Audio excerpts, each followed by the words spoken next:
Hello, everybody. Enjoy your VIP, mate. Oh. Cherry, Ellis, thanks for subs. Up your arse. Deeks, Aaron, David, Craig, Murray, thanks for subs. Haven't heard anything since making the final payment. Is the Christmas trip still on? I don't know who you sent your money to, but you shouldn't need any new payments to be made because Zaffa Cakes has got all your money for the last trip that didn't happen. So I don't know if he's conned you to some more money. Tokens? Aye, you got swapped for a token. That's right. Forgot. You got a token. You know, you shouldn't be getting... I don't know who's been asking you for money. Jenny, Blunty, Asbo, thanks for subs and 5 gift subs. Just and Neil, thanks for subs. I'm going to try and not get annoyed on this stream. I'm going to try and not get annoyed.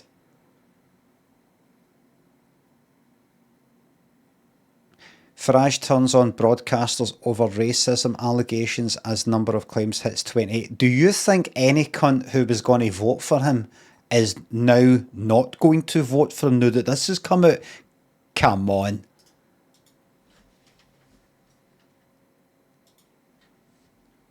But they'll be fucking voting twice. Pigeon and Griddle thanks to subs and new subs. Will you be going to see Michael Ball? No, I won't, unfortunately. I did see the poster. He'll be at fucking canvassing the Little thinks the sub.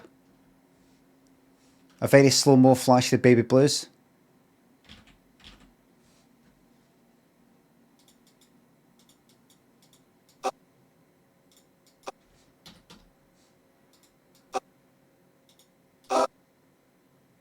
Don't know.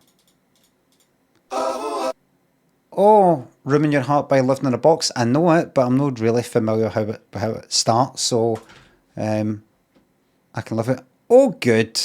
Oh, well, that's fucking magic, that. Fucking shite. What was it? Heaven is a place on earth. Oh, I would have got that in a fucking second anyway. Split second, I mean. Hello, I was ready to say morning. I was ready to say morning, everybody.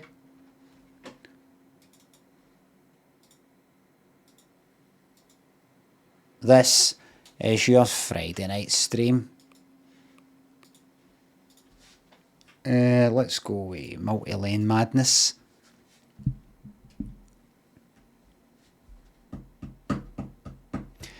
Mecha Popo says baby steps, but I'm not going to react because I said that I'm not going to get annoyed on this stream. So no reaction. Kate, thanks for the sub. Soup, thanks for the sub. Thank you very much. Not going to get annoyed. Not going to happen. Ain't going to happen.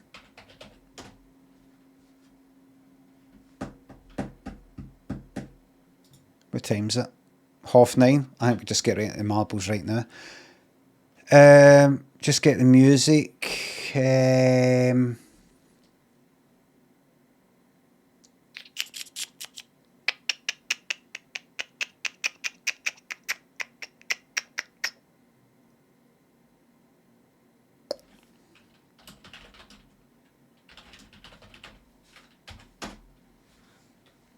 Oh, the bet. I keep fucking forgetting about the bet. Start prediction. Oh shit. Don't tell me I've done so many of these other bets that the marbles one's gone.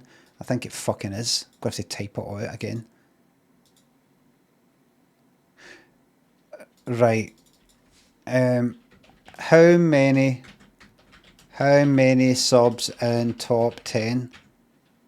Less than 5. 5, 6, 7, 8, 9, 10. 5, 6, 7, 8, 9, 10. That'll do it. You got 1 minute to bet. If you take longer than 1 minute, you will have missed the bet.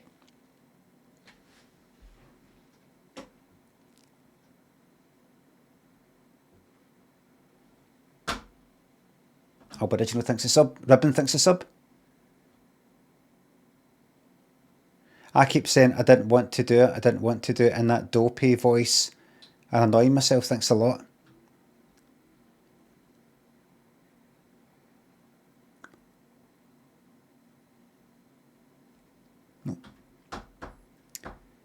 Beatport Official, thanks for the raid. Hello, Beatport Official and Raiders. A Shark Temple thinks a sub. Can you make sure I win marbles as a little treat? I'll see what I can do, Shark. No idea. No clue at all. Alright, everybody. Let's fucking go for it. Let's do this. Oh shit.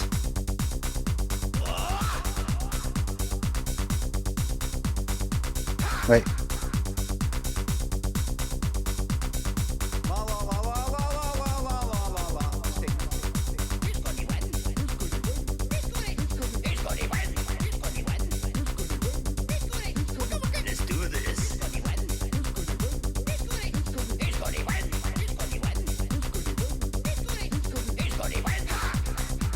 Gracious.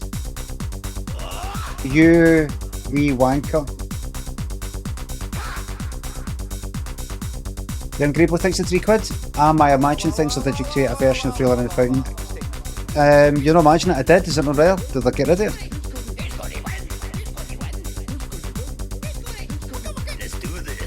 Pretty sure it's there. In fact, I'm not sure. I did that thing. I'm not sure if it's there. That's what I mean.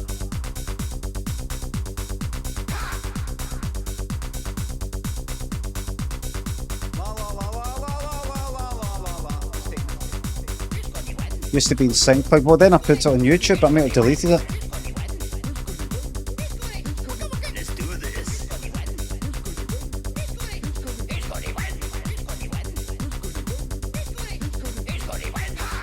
Tokyo Gorman's got this.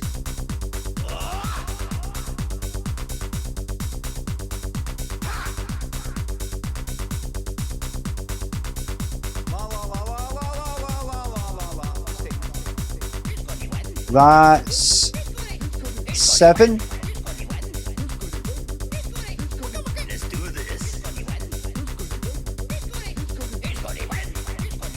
Most of the channel points are on 6. Tracy thinks to the sub. I've never won marbles, no. I think I maybe came in top 5 once.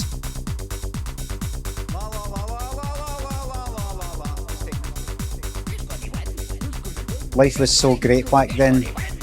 Oh, when that song was out? Oh, aye, right. Was that 89 maybe?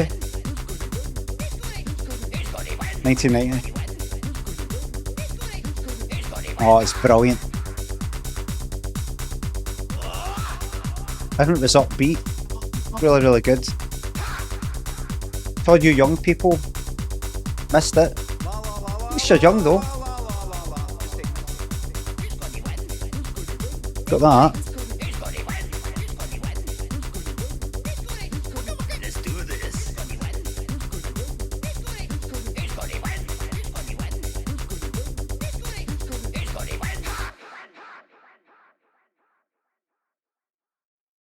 This improv story is based on the idea a man finds brown envelope, let the story commence. Craig was in work. He was a bricklayer.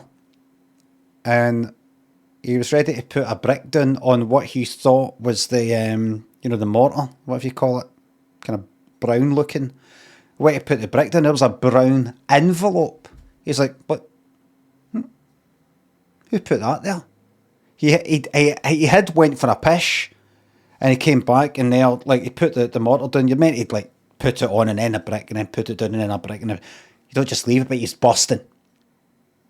He went away, came back, and a brown envelope that was the same sort of brownness as the mortar, or whatever you call it. There's an envelope line there where he would, you know, would have put the brick. Right? He's like, who put that there? But he picked it up. Turned it around. No name on it or anything like that. It felt there was something in it. It wasn't sealed. It's like, oh, the lads are at it. The lads are at it. They'll be fucking filming some fucking TikTok. So he thought, right, I'll go along with it then, whatever it is. So he went like that, put his finger in, so opened it like that. Cut his finger open. The lads had put a razor blade in it. And they filmed it. Cut the, pretty much right down to the bone. That was a muscle fucked. That was a muscle fucked. Pretty much shaved it right off like that. Imagine you got a bit of wood and you're like, oh, why make a wee spear out it like that? You know, that direction. The lads kind of laughed to begin with, and then they didn't. You could see the bone. You could see the bone. One of them saw the bone and they were sick. Never seen anything like that before. Never actually saw somebody's fucking bone. He was sick. Craig was taken to work, taken to hospital, told that he wouldn't really be able to do that kind of work anymore unless he amputated the finger, and just... Okay, he agreed to some things that he wasn't in the right frame of mind to agree to. Kind of depressed. I mean, we could just take it off, could just amputate it, you know, but there is a way we can just save it. But it depends on how long. He's like, just chop it off. Just chop it off, chop it all off. Just chop my whole horn off. Well, we don't need to... Fortunately, we don't have to cut the whole hand off. I'll just take a finger. I just take it off. You know, like that. Took a finger off, and then when he sort of came out of that depression, the decision had been made, and he was like that. He couldn't live with it. It was his right finger, by it was his right hand, that one there, that finger there. Really important pointing finger. He would have been all right, but the lads thought it'd be all right to just take a piss at him as a kind of masculine, banterful way to help somebody cope with something, to take a piss. They made jokes about it and all the rest of it. And Craig did laugh to begin with, but then he got drunk one night in the house. Just thought, I'm going to sit in the house by myself and get drunk. Bad idea. Found dead the next day.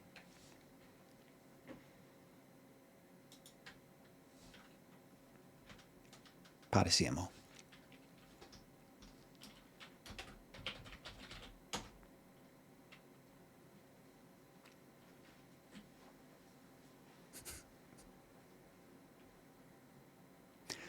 But don't worry if you think that's a downer. The guilt that the other lads felt. Two of them. Took their lives. No right away. One right away, the other one 5 years later.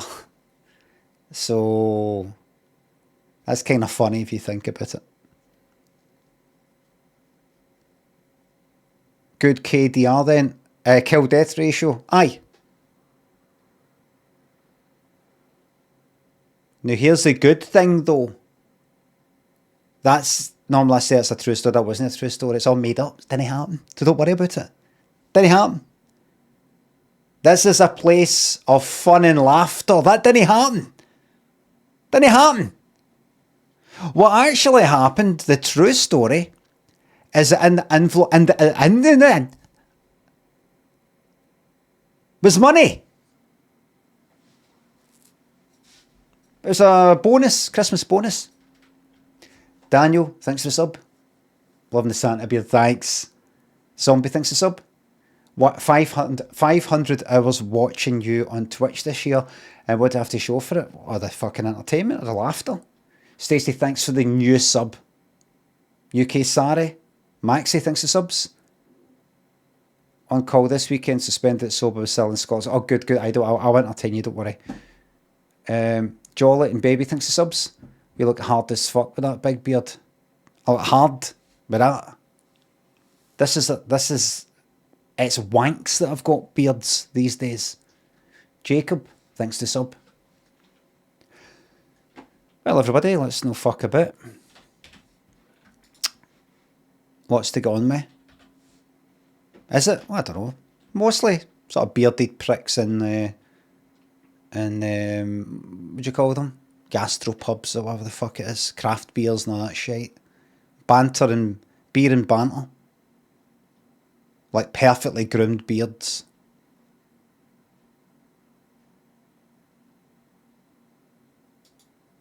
I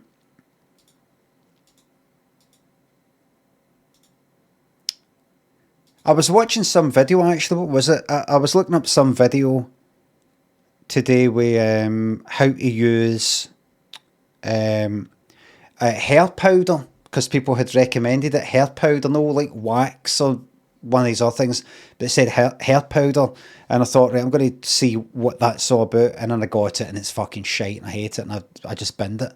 But I looked up some video. There's tons of like barbers sort of videos and hair product videos on YouTube, showing you how to use this and that, and how to trim a fucking beard and all the rest of it. And it just showed you how to use hair powder with this one guy, right? And I don't know if you can picture this sort of guy in your mind. You might be one of them. So you use it like this, you put it up like that, you do it like this. This guy had sort of like kind of dark hair, had the big beard. Down about there. Like that, right? Perfectly groomed, like that. Hair that was sort of up, kind of right up, dark hair, like that. And he had like his whole look. I could probably find the fucking video. His whole look. In fact, let me see if I can find it. Maybe I shouldn't, because I'm going to criticise. We'll see. How to use hair powder. Let me see if I can find the guy. No.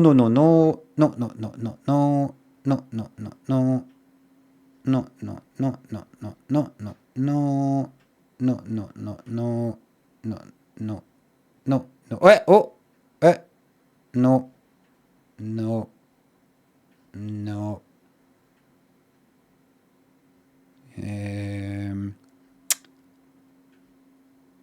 No, can't really find the cunt, right? But sort of, I don't know. Barber. Oh, wait a minute, what about this? Barber, trim beard. Maybe it's that, I don't know. No.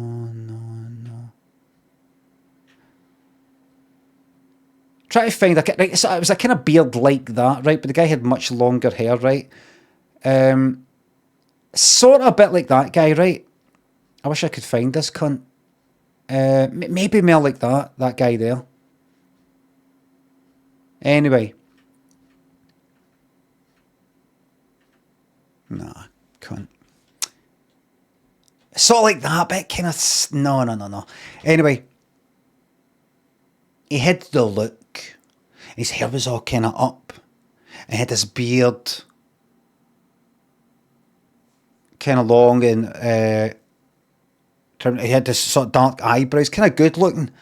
And a t-shirt and maybe braces. I don't know. But he had this whole look. Canadian guy, I don't know. But he had that, like a kind of... Like, he sort of looked that way that... kind of masculine sort of looking or something like that, right? Lumberjack look, maybe, something like that. So one of these looks that maybe some people who are interested in looking masculine in some way would go, oh, that's what I need, a brow like that, and I need my eyebrows like that, my hair like that, and a beard like that, and a t-shirt like that, and that, and he kind of looked like this, kind of quite serious, like he took himself quite serious, as like a model. Wasn't just some guy going like that, so use this and he looked like a real guy, right, but a model, and had this whole look.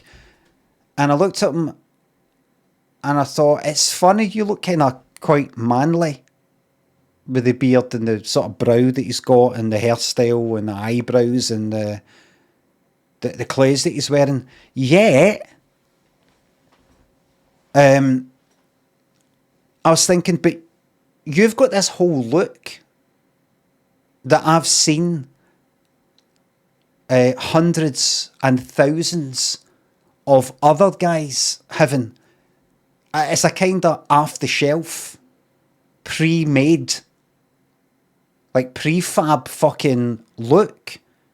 The hair, the beard of this certain style, that top, they fucking denims, this whole thing.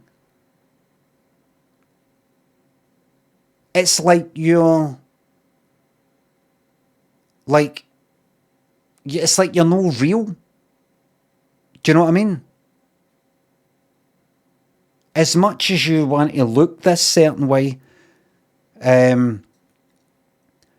you look like a fucking a boy that's sort of grown up now and is maybe late 20s, and you're pretending you're trying to look like a man that you've seen somebody else look like. You've copied their hair, their beard, their t-shirt, their denims, the whole fucking thing. There's no individuality.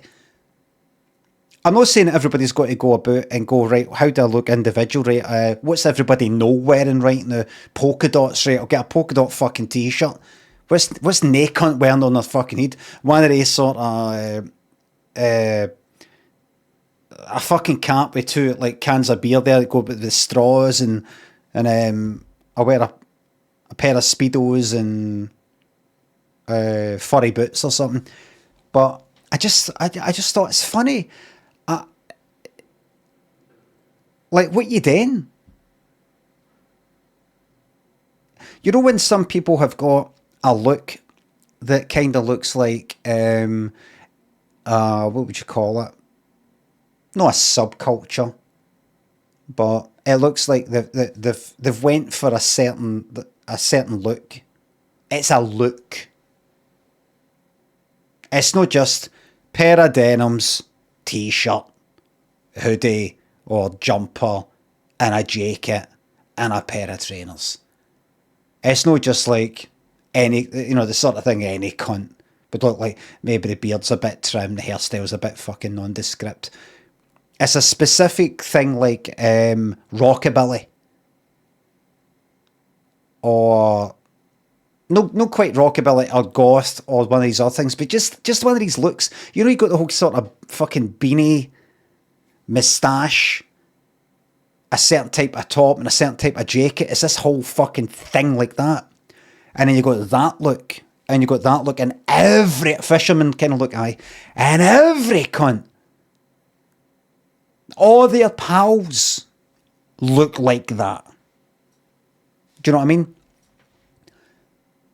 When somebody's got that kind of look, I get it, right? I get it. You want to... you see, you go, that's good. And then you go, right, I want that whole thing. But,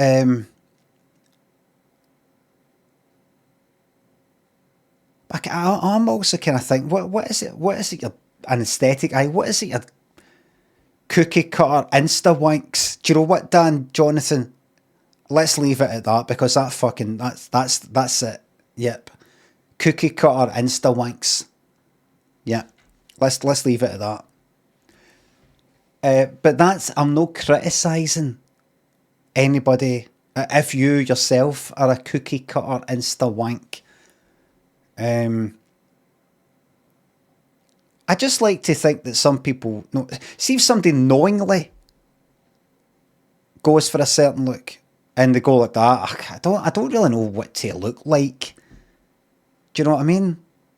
Like I said in that video that I made not that long ago, I like to have just all the same kinds of socks in my drawer, so that I can just reach in, grab one sock. I could just shut my eyes and go like that, one sock, two socks, and I know I've got a pair of fucking socks, because they're all the same.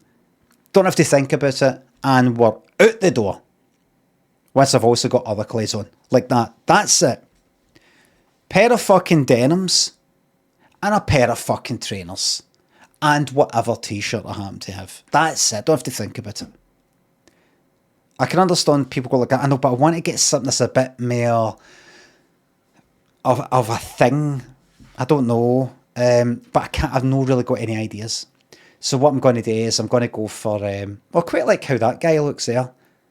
I want that. I know it's a bit pathetic, just completely copying a look, but I just want to tick it off. I don't have to think about that anymore. I can just look at somebody else and go, I want another type of hat. There's a guy that's got my thing on the go. Oh, I didn't know you could wear it with a cap. I'll do the whole thing with a cap. I get it, but I just want to know that they're knowingly doing it. Do you know what I mean? That's all. They're knowingly doing it.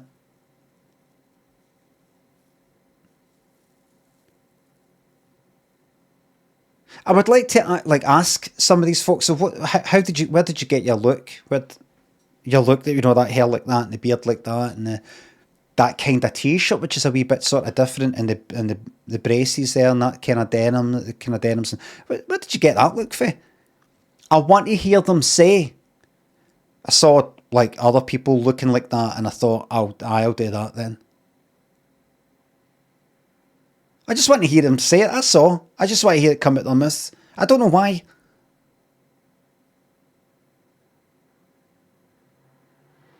That's all. I just want to hear them say it.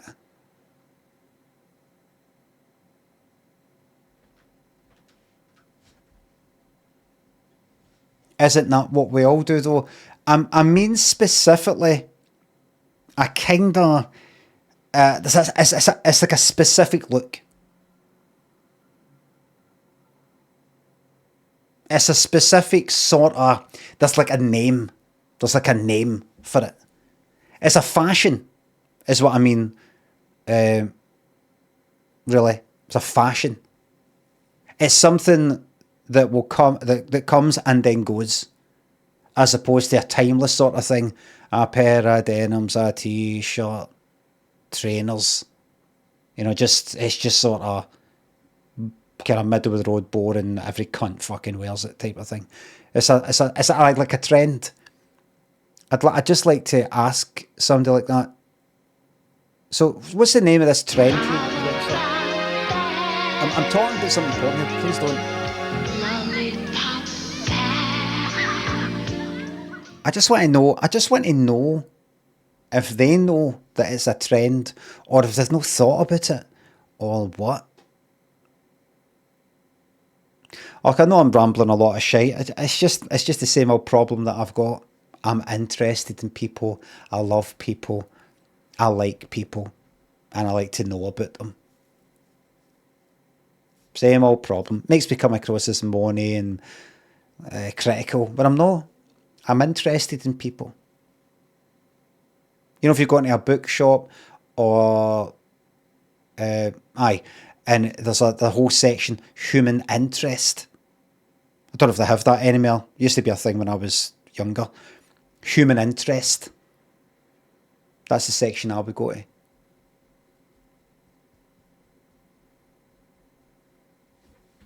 Young Grebo thinks of the bits.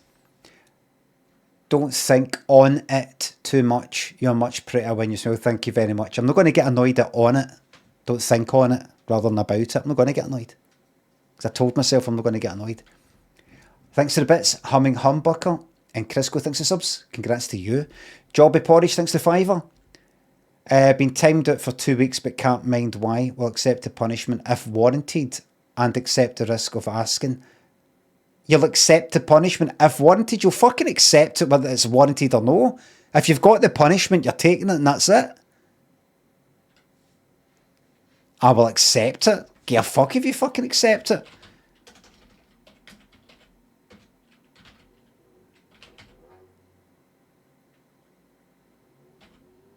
Are you even here? That's you untimed out. I think it's because I was playing, I don't know if it was like last night, I was playing Dead by Daylight, the nurse, and I think you said something like, you're shite, and I just timed you out for 2 weeks because I was angry. That's you untimed out now. Thank you very much. Mooksy, Paul, Kelt, Dung, thanks for subs. Thoughts on a baldy with beard combo? Happy branniversary. Same to you. David thinks a sub. That you enjoy sitting on your sofa. OG thinks a bits. Have you ever seen the James Brown interview when he's out? He's not very far. I've no, it sounds really good. That one I've played about 2 or 3 times in the stream. I'm not going to get annoyed. I'm not going to get angry.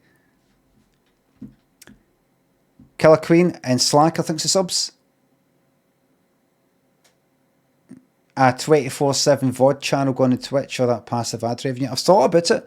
I've thought about if I get a new computer, rather than replace all the bits and pieces of this computer, just get a whole new one and stick that air there and just have that fucking connected constantly. He's raging! I don't think it would. I don't think it would be very good. I think it would be... I don't think it would be very good.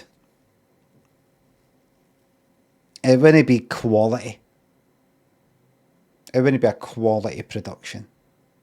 Slacker thinks, unlike this. Slacker thinks a sub. Thank you very much. Casual Yogurt thanks for gifting these subs. Lucy, Baby thinks a subs. Thanks again. Young Grebo thinks the bits.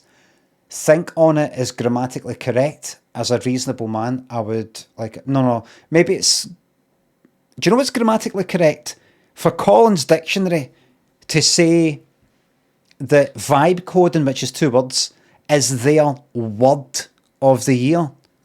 That's apparently grammatically correct. I don't give a fuck though, because it's nonsense.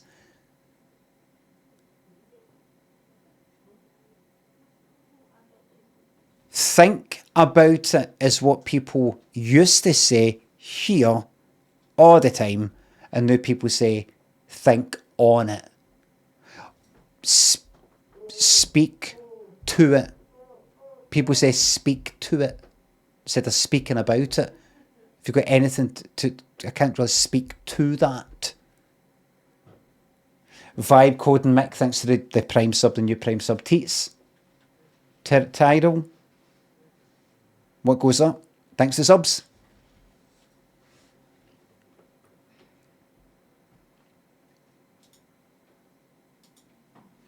I'm not going to get annoyed tonight. Not at anything. Not at anything. Nothing. Nothing at all. Surprise, surprise. He's raging! Series 3, Episode 3, Blind Date. No. I am not listening to you people. The time of listening is over.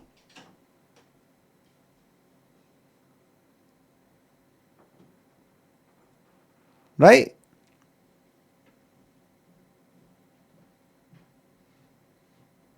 Anything a day, people find some complaint. And I kind of live like that. I want to watch a fucking surprise. That's what I want to do with my Friday night. My Friday night. I mean, is there a game? I don't see this. See, this is what happens. I go like that. Is there a game, right? And I go, any games, right? Half of people suggest games that I've already fucking streamed. Maybe streamed like within the last month. Everything else just isn't that. It's just no my cup of tea. Here's what I'll do, right? I'm just going to look at the trailers or whatever for 3 games that are suggested to me in the chat, right? You're literally the fucking child. Grow the fuck up. Play the damn game. Okay, thanks for the sub. Thank you very much. Greetings. Purple Cabbage. Crispy, thanks for subs and bits. Sugar Sip, thanks for sub. Welcome to the best bit of the internet. Coming you Yellow, thanks for the bits. Right, let me see if I can see anything that hasn't been said before. Strange Antiquities. What's that again? Strange. I think He's raging! that's one of the ones I've done. Oh, wait. Wait a minute. Oh, I'm in the wrong thing.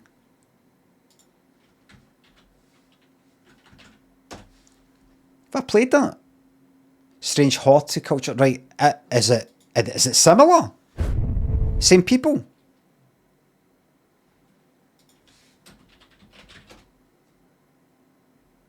Sequel? Are you sure? Did I like that? Hi, I'm John. And I'm Rob. And together we're Bad Viking. We're brothers and developers of the indie hit Strange. Oh, he looks suspicious. What's going on? Together we're Look at Bad this. Viking. Look at when he looks away. We're brothers and developers of the indie hit. What's he up to?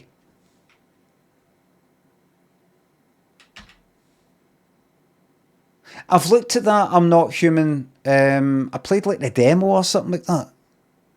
And I thought it was kind of alright. And I'm Rob. And together we're Bad Viking. Look at this. Watch Rob. Brothers and developers of the indie. What the fuck is that?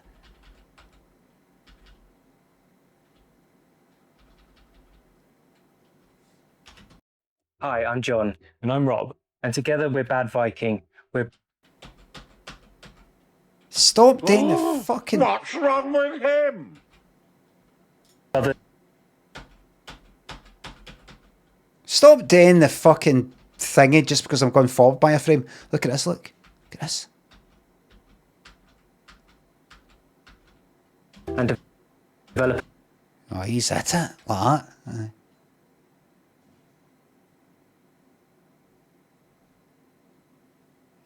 See, he's lying about something. Of the indie hit. I'm Rob. And together we're Bad Viking. We're brothers and developers of the indie hit Strange Horticulture. I think I liked that. I think I liked it, but no big time. Did I not kind of reach a limit where I went, I binned it? I did. I think I might have got to a point where I went, right, I get the idea. Ever since we released our cozy games set in an occult plant shop, we've been itching to return to Right. Undermere's curious locals. Oh, no. This time we're building on our ideas from Strange Horticulture, taking the... Oh, no, that's, that looks like it would be good. But it would, it'd make me more tense on the stream. Like that, right? So that's 2 kilograms there. So that's, what have I got? I've got a 2 gram, a 5 gram, and a 9 gram, right? So if I put the 9 and the 2, if I put the, right, so that means that must weigh, right, well, that symbol, where did I see that symbol? Where did I see that symbol? Do you know what I mean? I might crumble. Right, so that's 1. I'm not going to play that. Looks good, but no for my stream.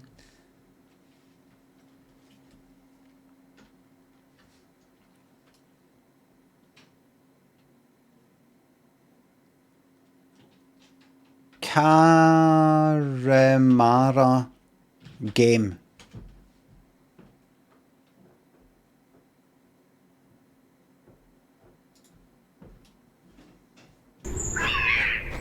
How come I'm already at this bit?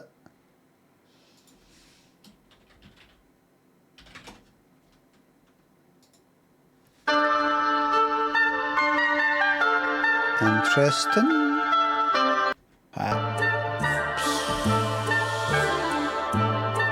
Oh, cards. Oh, wait a minute. What is it, like a kind of thingy? What's it called? No, Pentimento. What's that fucking game called? Inscription, aye. Is it? That reminds me of that. Don't get it. It's the fact you can walk about and do stuff. I don't think I'll play that. I mean, I might. And can you name one other one, please?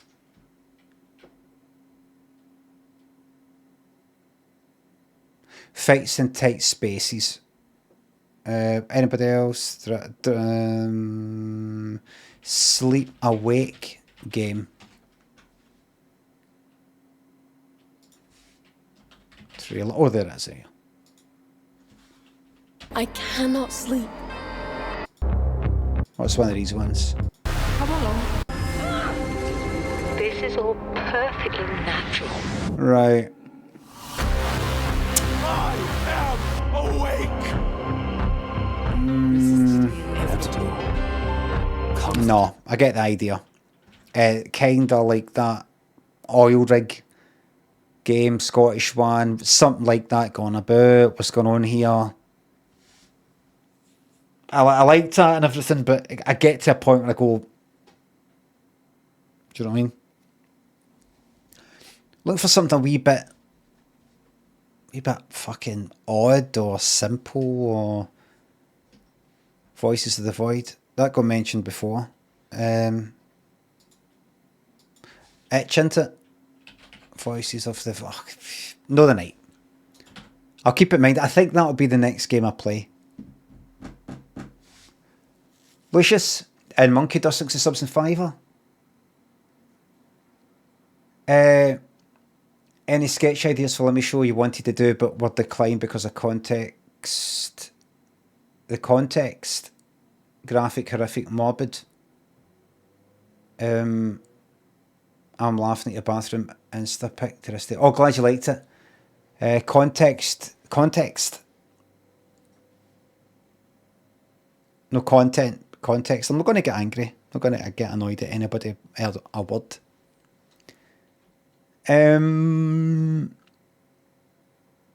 There's wee things that I wanted to do, but I couldn't do because it's like too violent or something like that. Like certain John Paul ones, or Benjamin, the third series, was going to do BAM concept stuff in my podcast, but I knew I wouldn't be able to do it.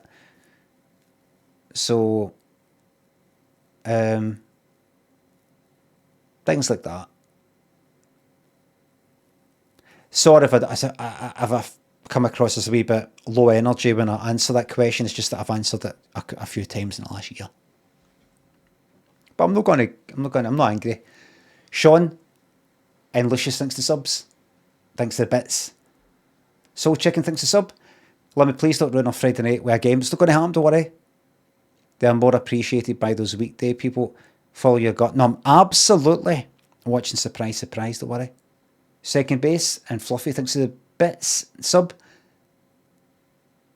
How about Tavern Keeper on Steam? Very good reviews. Tavern Keeper. Tavern Keeper game.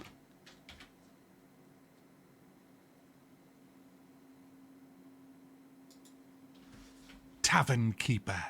Is it worth...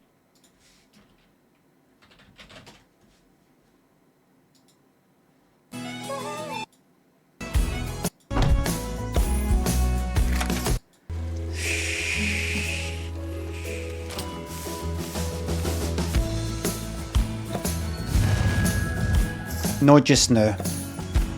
Not just now. Do you know what I mean? There's some games, if I was looking at that maybe like 6 months ago or something, in a particular frame of mind, I would go, aye, that's what I'm looking for. Something like that. Something where you start off with nothing.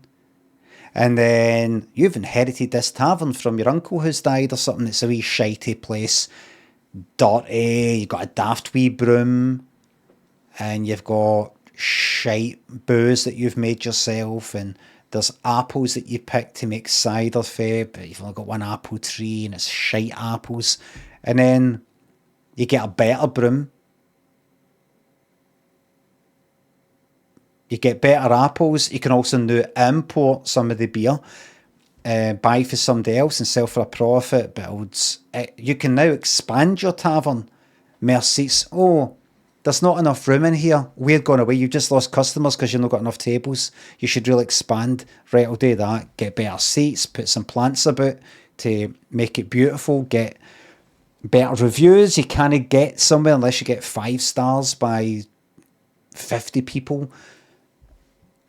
And then eventually you go, right, I think I've got... That's it. Do you know what I mean? So you can play the whole game out in your fucking head, like without even playing it.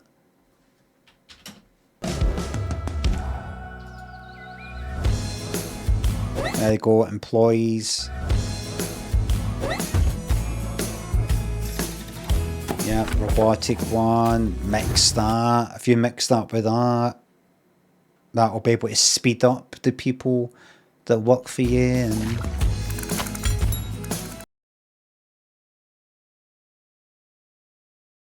And entertainment now.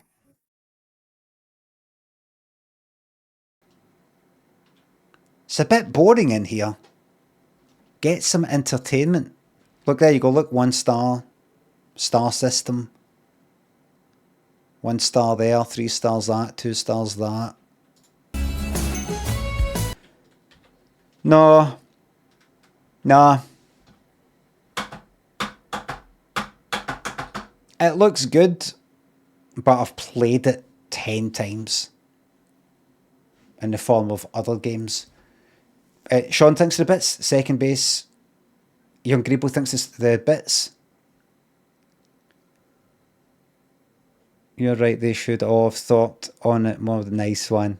Come on, you yellows. Thanks to subs and bits. Prison Architect there says a 42-month subscriber. I think I streamed Prison Architect within the last bit. I'm not going to get pissed off with anybody. Just because some people who have been here for 2 or 3 years aren't familiar with the games that I've played. It's the reason to get pissed off. The reason to get pissed off at people.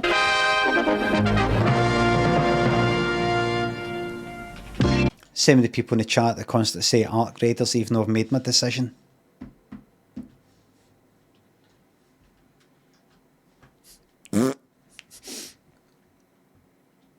You're 60 bits. You'd really enjoy Dinkum. Suggested it a few times before.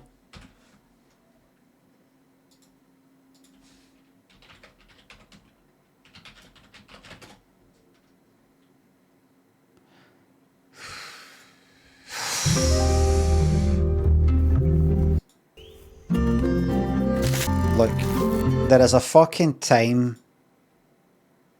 that this is really what I'm looking for, right? And that was when I really fancied playing, what's the name of it? Stardew Valley. And so I got Stardew Valley and I played that for quite a while. I went, right, let's just leave it there. I'm not in the mood for that kind of thing. There you go, speak to somebody. Look, you're at a 5 heart relationship with Rain. With each extra heart, you get a kind of benefit. They'll bring round some seeds, something like that. Hey, I've not got enough room to plant all these. Maybe you can use them. Oh, good. Got some seeds for roses or corn or something. No, I'm looking for... Right now, I'm in the mood for unique experiences. Unique experiences. Sometimes I'm in the mood for grinding. I'm in the mood for just going like that, right? Give me a big bit of land. Hardly any fucking tools or anything like that. Like a kind of Rust scenario. Start me off, I've got nothing but a fucking rock. And there's trees. And there's stone. And I just start from scratch. I'm not in that frame of mind right now.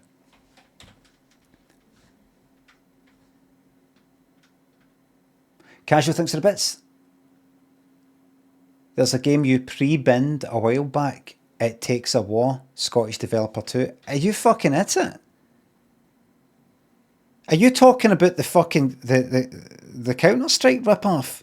Are you at it?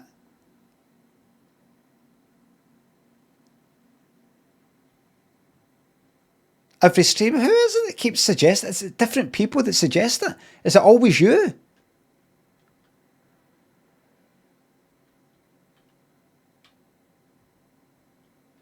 Can you time out the spammer, please? Condo there, just spamming.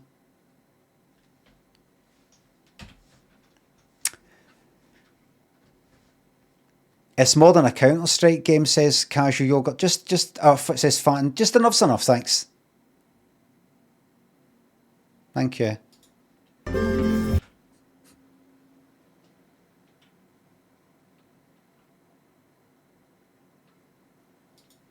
Right, come on, we've got stuff to go on with. Here, hold on, let me see if there's any 80s ads.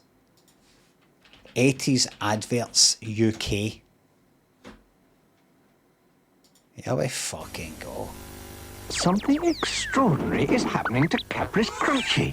There's extra light-hearted honeycomb centre. More delicious Cadbury milk chocolate. Who did that? But Ben, hello, hi. Chocolate.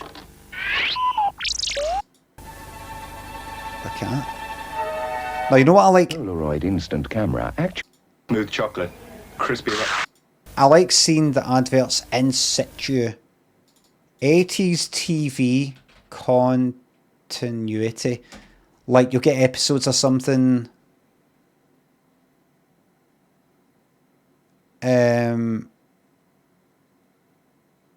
And then you'll also get Christmas schedule. Oh, look. Christmas with BBC One 1980.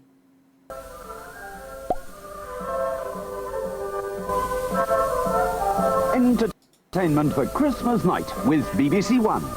At 6:10, a special Christmas edition of Larry Grayson's Generation Game. What age were you, Limmy, when this was on? 6. Primary 2. Very good. Very good. He's got a nose and a mouth. He's got a nose and mouth, he's got, Yes. he's got the prayer book. He's got everything. He's got everything. At 7:15, Dallas and trouble at the Ewing 23 oil rig affects the whole family. Then at 8:05, the Mike Yarwood Christmas show. Prince Charles, you've just returned from India. What did you think of the Taj Mahal in Uttar Pradesh? Well, Mrs. Day, I must admit, I do prefer the Taj Mahal in Ealing, actually. At 8:45, He was a really good impressionist, Mike Yarwood. Airport 1975, heart-pounding drama in the skies. Heart-pounding... Fucking playing it already. Forget about the way he came out. Look at this. 1975. What the fuck is that meant to be? Is that not the front of a plane?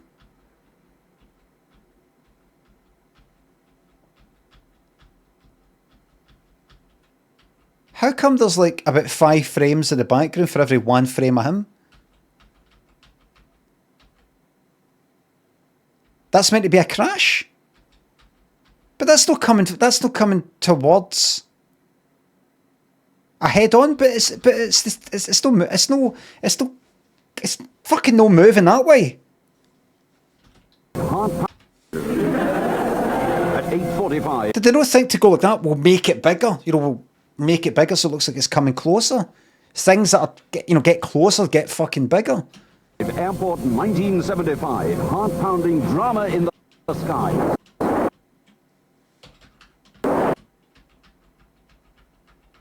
Up he goes.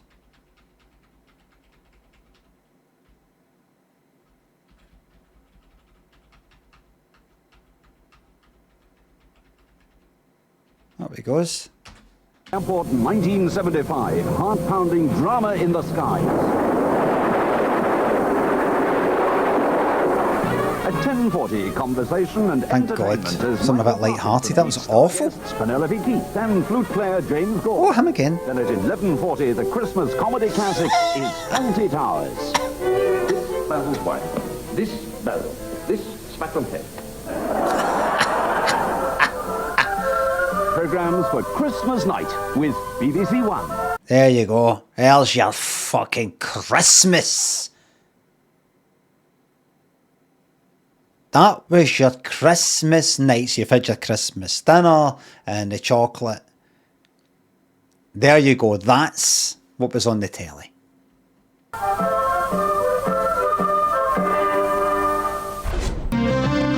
entertainment for Christmas Day with ITV. At 11:40, Digby, the biggest dog in the world, scares the pants off two crooks.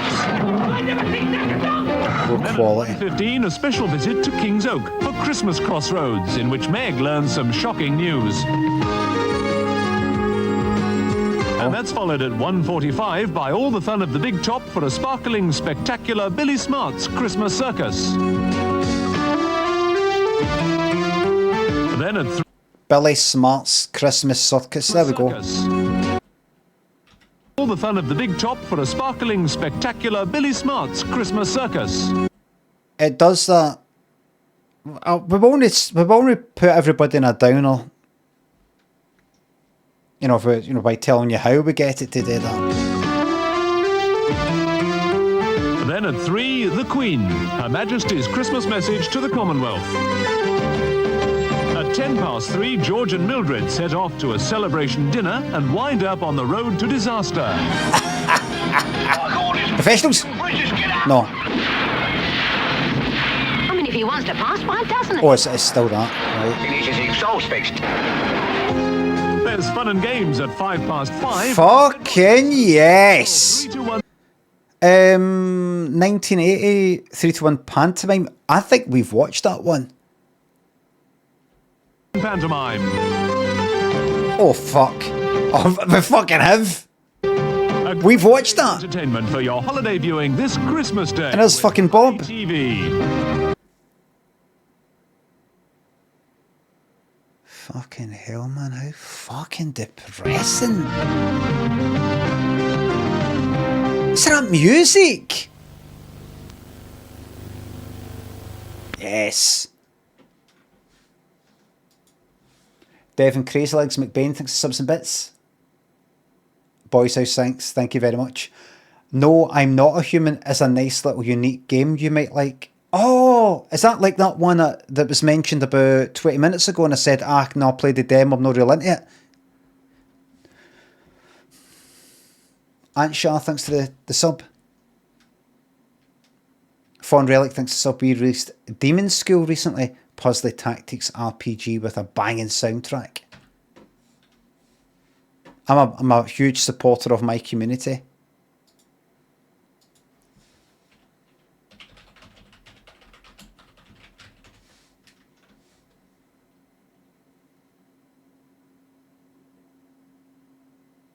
Is this it here?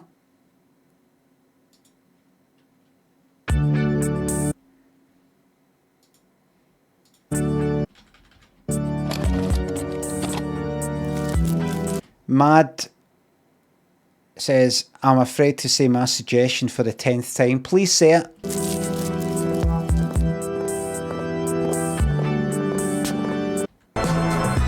Alright, that's no the actual game. That's no... Right. Mad, did you see it?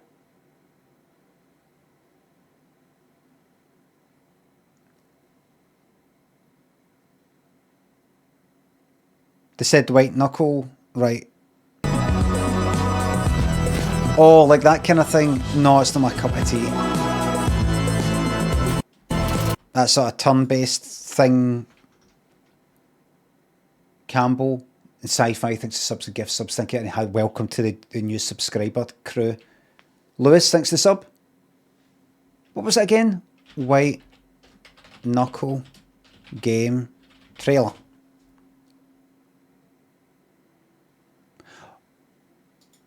Oh.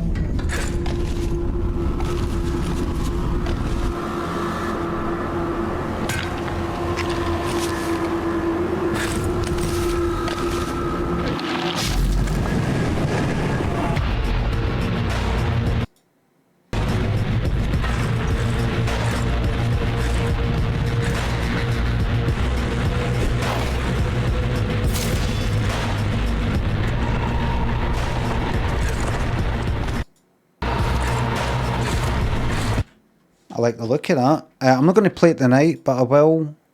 Go to store, search for white knuckle.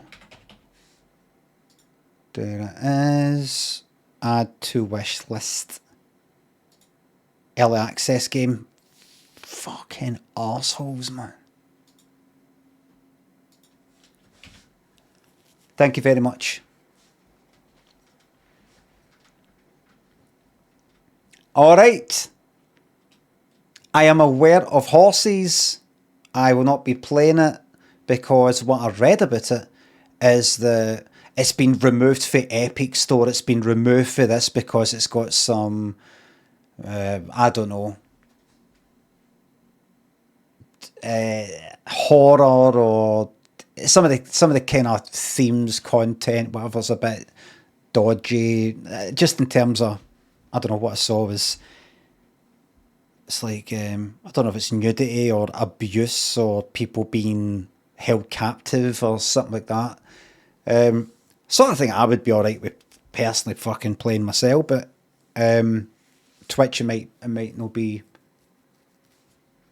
not be on. Ishkaba, I still don't know how to say that. Thanks for the new Prime sub. Bit grim for Twitch. It's just I think if it's got removed for this fucking game thing here, or removed for that thing there, there's a chance it's not suitable for Twitch, as in they won't allow it, or you could get into trouble or something. Plus, I don't want to risk it, and if it's something pure grim, I don't know. Anyway, I am no longer taking game suggestions. I'm now gonna play the telly. Thank you very much. Faza, thanks for the sub. Matthew in Dublin, thank you very much for the $5. The thing's not came up, so I don't know if you've said it. Captain Wow, thanks for the sub. I think weekends are for Shrike TV, but I enjoyed both Keeper and Maquette recently. This is the last one, right? Thank you very much. Keeper and Maquette, because I'm not going to play a game tonight, but Keeper and...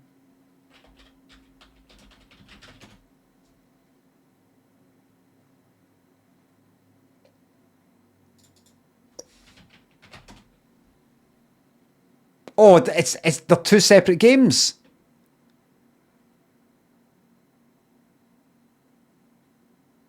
Maquette.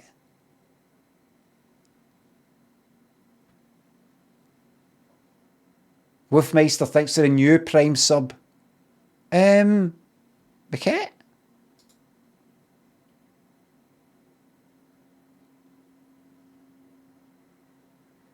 Don't know, fucking second. Steam. Library. Why did I get the feeling I've played that? Did I not get it and then like bin it or something? That looks familiar. Maybe we're getting mixed up with something else.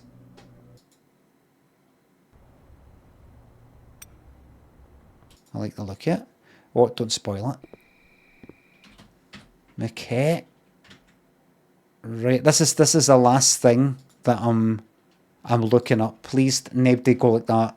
Check this out. I mean, by all means, do it, but I want to be checking it. Maquette.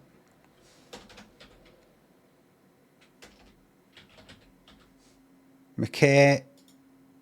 I've got a feeling I fucking played it. Mixed reviews. 69% of people like it. So that's good. Thanks for that. And what's the other one? Keeper. 25 quid. What sort of game's this? Oh, that's that fucking thing that's that Lighthouse one that I had a go at, as in I slagged off recently. Flying and the Wolfmeister, thanks to subs. Thanks to new. When do we plan to start? Wait a minute. All right. Craig Fanman, thanks for the bits. Thank you very much. Flying Cheese, thanks again. Thanks for sub. All right, checkout routine. I will not be checking that out. Thank you very much. No more game suggestions. We're going to move on to Scylla now. Okay.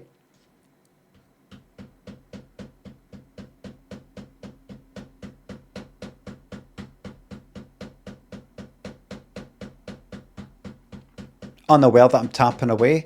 I'm having to fucking stim here to fucking shut yous up. Having to do that. You know what I'm like? A cat wagging its tail.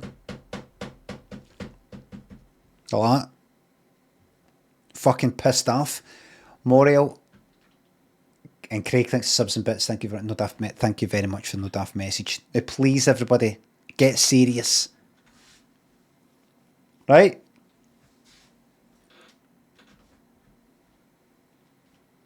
Get serious. All right. Get serious. Lock in. Audience don't know we're watching them, but we have surprises in store for Bill Meek, who's about to roll back the years to his days as a rocker.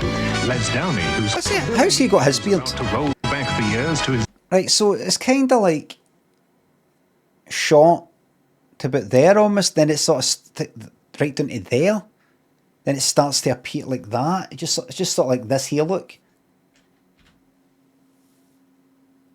It's like it's mainly got that there, look. For this down, like there, and then that's all kind of shot.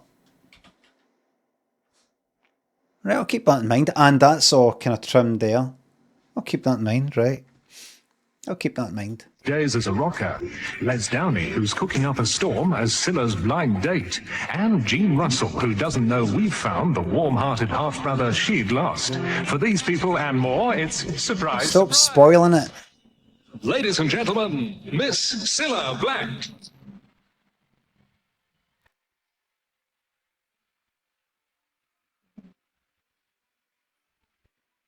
I bet she can't even feel that clothing on her. Just so light.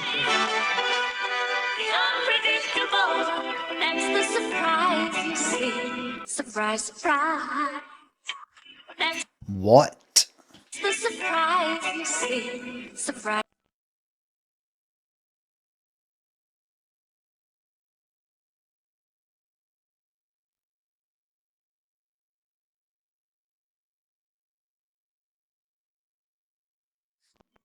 That's the surprise you see. Surprise, surprise. Surprise, surprise. Light as a feather. But warm though. Sordio and getting Gully thinks the subs. A new Prime sub. Diggins thinks the sub.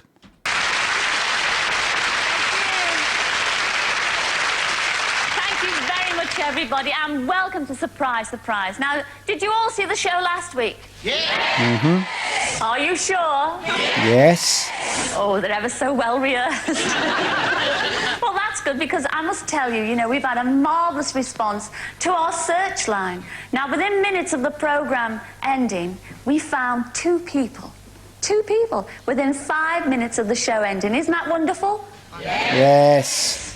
I thought that deserved a little ripple, didn't you?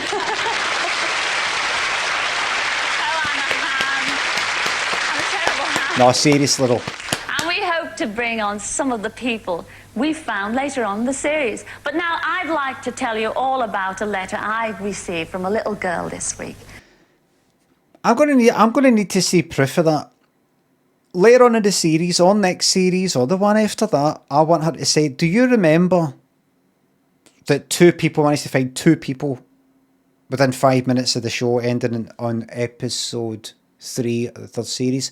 Here is one of them.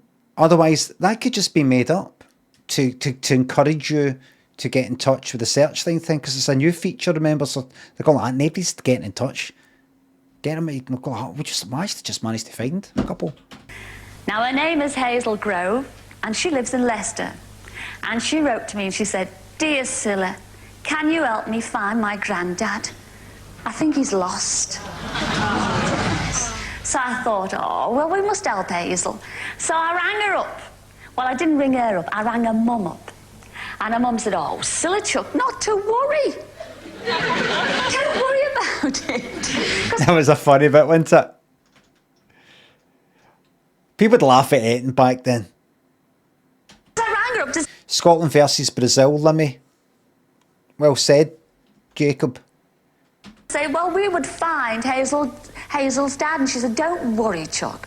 She said, he isn't lost at all. We went on a fortnight's holiday to Blackpool, and he just stayed on for an extra week. Sweet, though, isn't it? Very sweet. Vanith, thank you very much for the new Prime sub. Are you mean to tell me, Cilla, that what did the... But this lassie... This wee lassie wrote in, saw it, wrote it, got the stamp. Got the stamp. Maybe the stamp's lying about. Did it, sent it away with it saying. And he's going, oh, my granddad's went missing. Probably said something like, oh, we're on holiday and then he's no come back. Probably went into a bit of detail. And so used phoned to get the info. Doubt it. Doubt it. Didn't happen. Anyway, you keep on with those letters and we'll keep trying to find them. But right now, we're looking for a Kim Shaw who's somewhere Didn't happen. in our audience tonight. Where are you, Kim? Hello, Kim. Oh, look at that. What a bonny face she's got there. You know, she's been saying Bonnie quite a lot recently. Not sure she's got permission to use our words. I must tell you about Kim. Alien versus Predator, Limmy. Kramer versus Kramer, Limmy.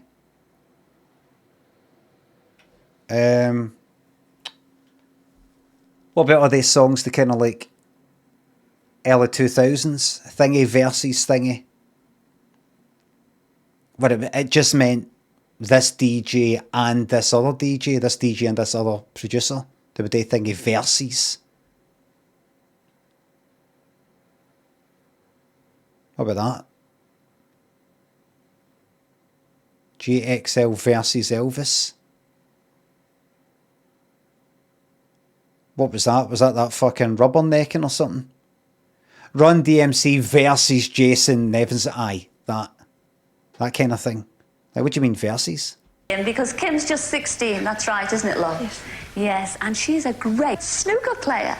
And in her day, she's won 3 major... Fucking hell, can you get any more 80s than that? 16, she looks a bit fucking... Like, huh? Look at this.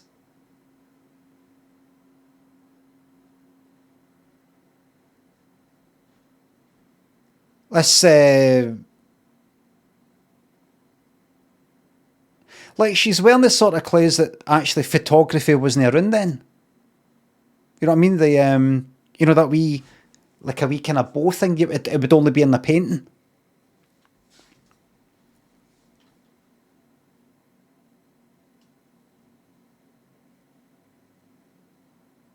Bet he's fucking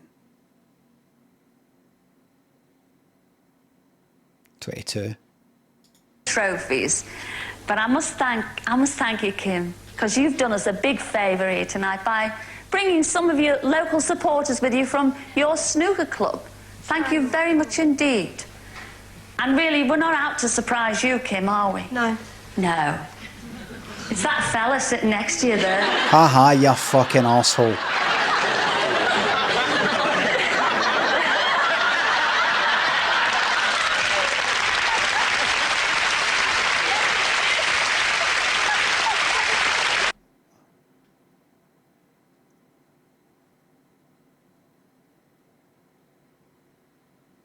Well, he's not happy. He's not happy. Manny, thanks for sub. Glad this is how you want to spend your Friday. What's wrong with him? Butch Daddy thanks for the bits.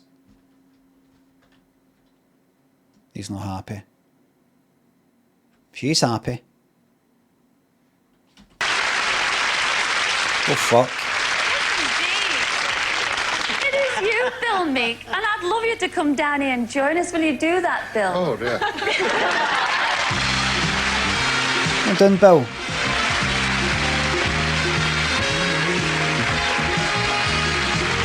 Bill Meek and Katie Humble. Joe, thank you very much for the £5. Thank you very much for keeping the stream alive. Huey, thanks for the Prime sub and helping keep the stream alive. Only with your financial contributions can I afford to keep the stream alive. Bill Meek, Kate or Katie Humble. Anybody else that's got names that are kind of Emily Whisper? I don't know who that is. Johnny Mild.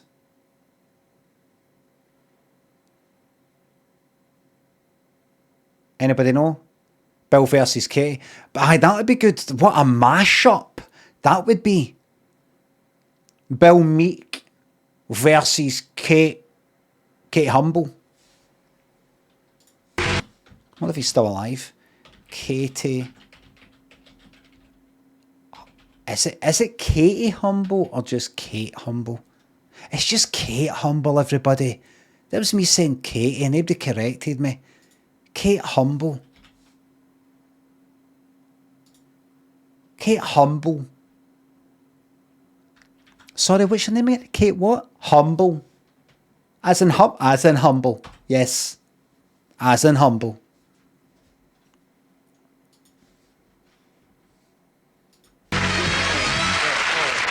Welcome to the show. Is this a nice surprise for you? Oh, my dear, yes, very much. Now, you're one of Kim's biggest fans, is that right? Well, if it's not, I'm not.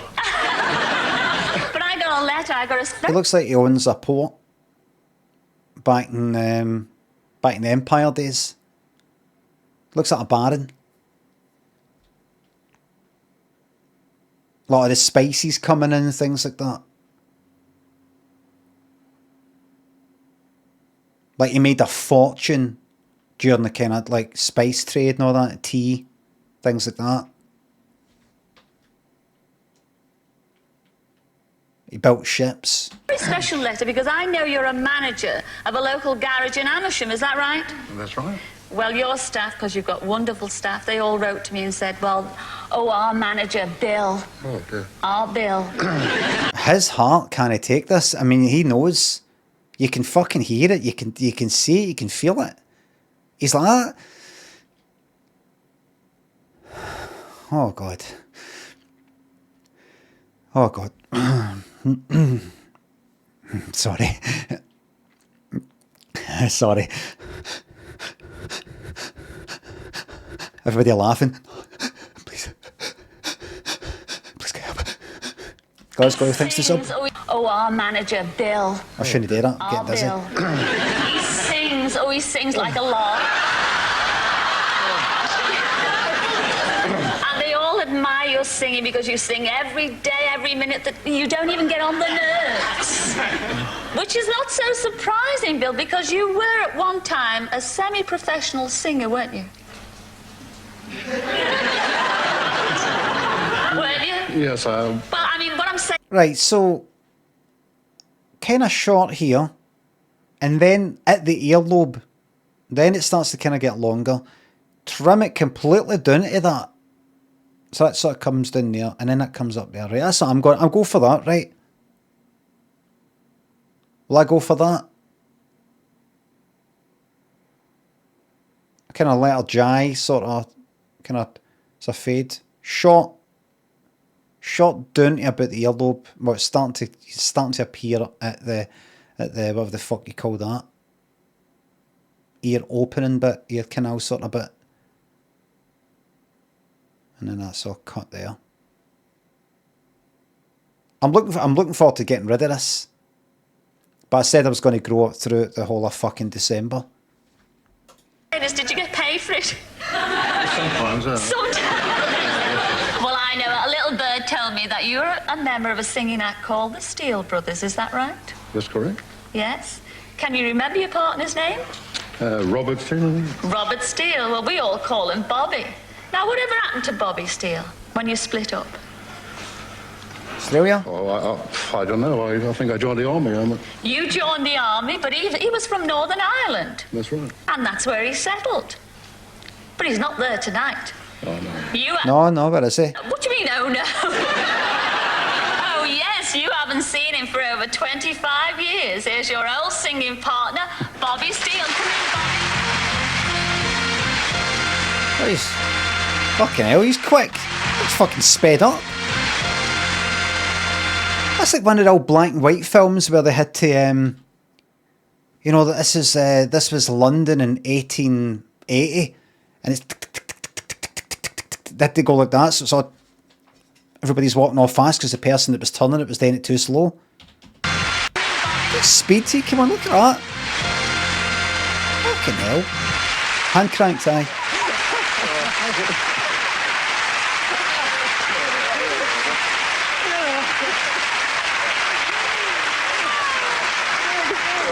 Do you know, I think Bill is a bit overwhelmed. Is that right, Bill? Yes, I am a little bit. Yeah. Oh. Appetite. And what kind of songs did you sing, Bill? Can you remember? Hang on. Well, we want to recreate all that time ago, 25 years ago tonight. We want to recreate that atmosphere. But No. I mean, I must admit, if we go back to the 1950s, you don't really look the part, do you, Bill? I mean, you've shipped some away since the 1950s. Oh, but more to grab hold of, lovely. Six Guinness an ounce. 6 Guinness an inch? An ounce. An ounce, I'm sorry. But what we want you to do, Bill... Cilla, please. I don't know what to say anymore. As I've said before, if you watch enough 80s telly, you know, when I've been watching it, when I've been streaming it, you're numb to it. I'm not even going like that anymore. Oh, you couldn't get away with that these days, couldn't you know? I'm just like that.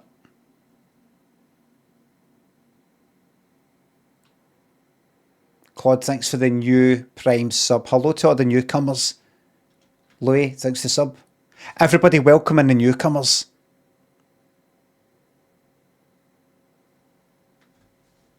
No, you, aye.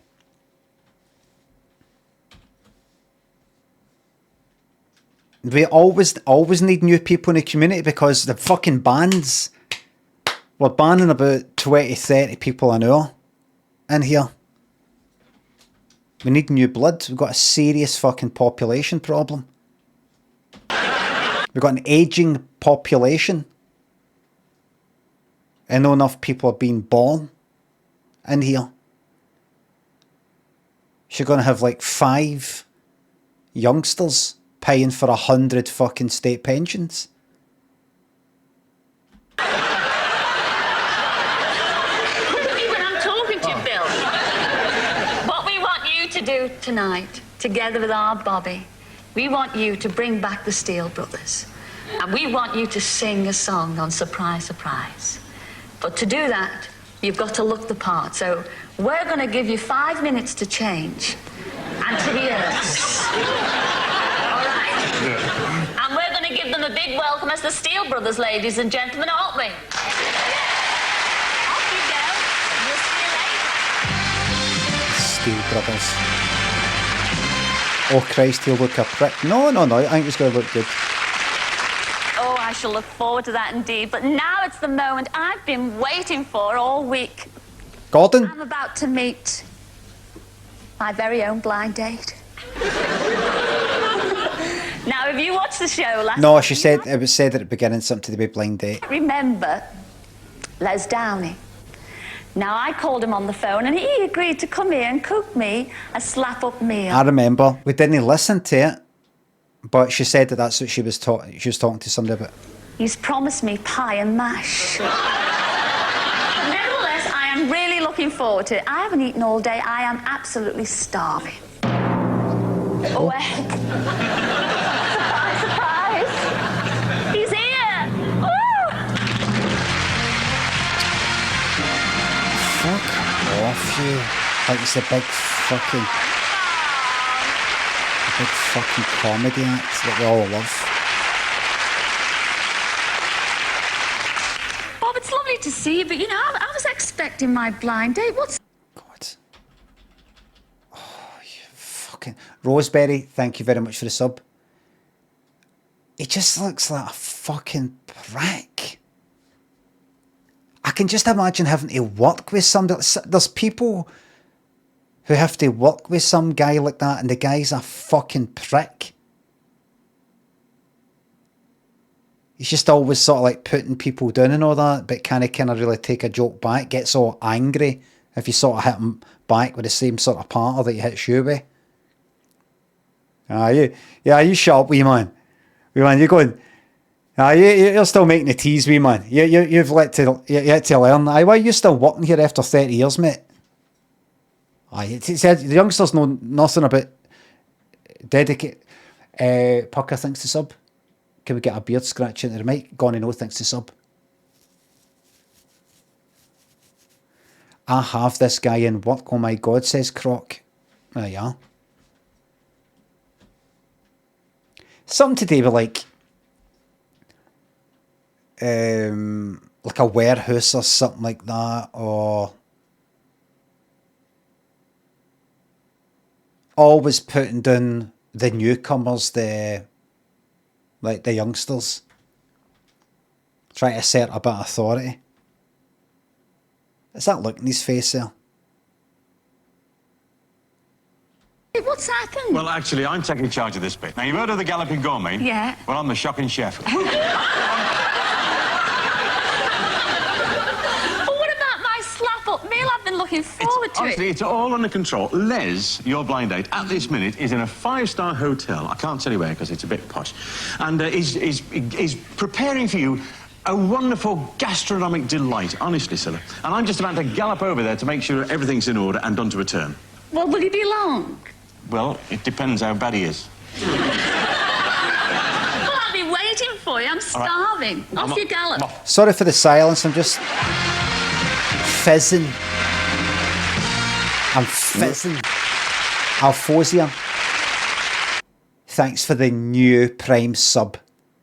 Jelly Terror, thanks for the $5. Like, hold on, I need a wee reminder here. Bob Carolgees, right, he was on CILLA'S. It was a children's programme in the 80s, along with Chris Tarrant, Lenny Henry, a few other names, right? But he also just had, I think, a whole 70s thing. I don't think he started there. What was his fucking routine anyway? He had Spit the Dog, puppet dog thing, fake arm there, and you know the arm's actually in there controlling the dog, right? Anytime he would say spit, so my dog here spit, the dog would go. That'd be the thing, right? I don't know what else he did though. I don't know what, like if we were to watch 10 minutes of Bob Carolgees and Spit the Dog, what happens other than that? Well, we've got YouTube. Bob Carolgees and Spit the Dog. Right, there you got 4 minutes. 1980. CILLA'S, Spit the Dog, Pavlov's Dog Scientific Experiment. No, that's like a wee sketch. It's got a whole set up there. I want an actual...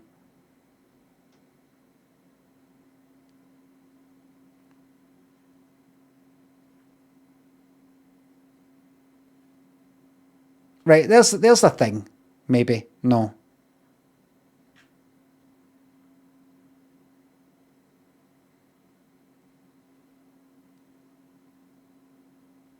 The Keith Harris Show. So Keith Harris, as in Keith Harris in Orville and Cuddles, I ate that duck, had a whole programme, The Keith Harris Show.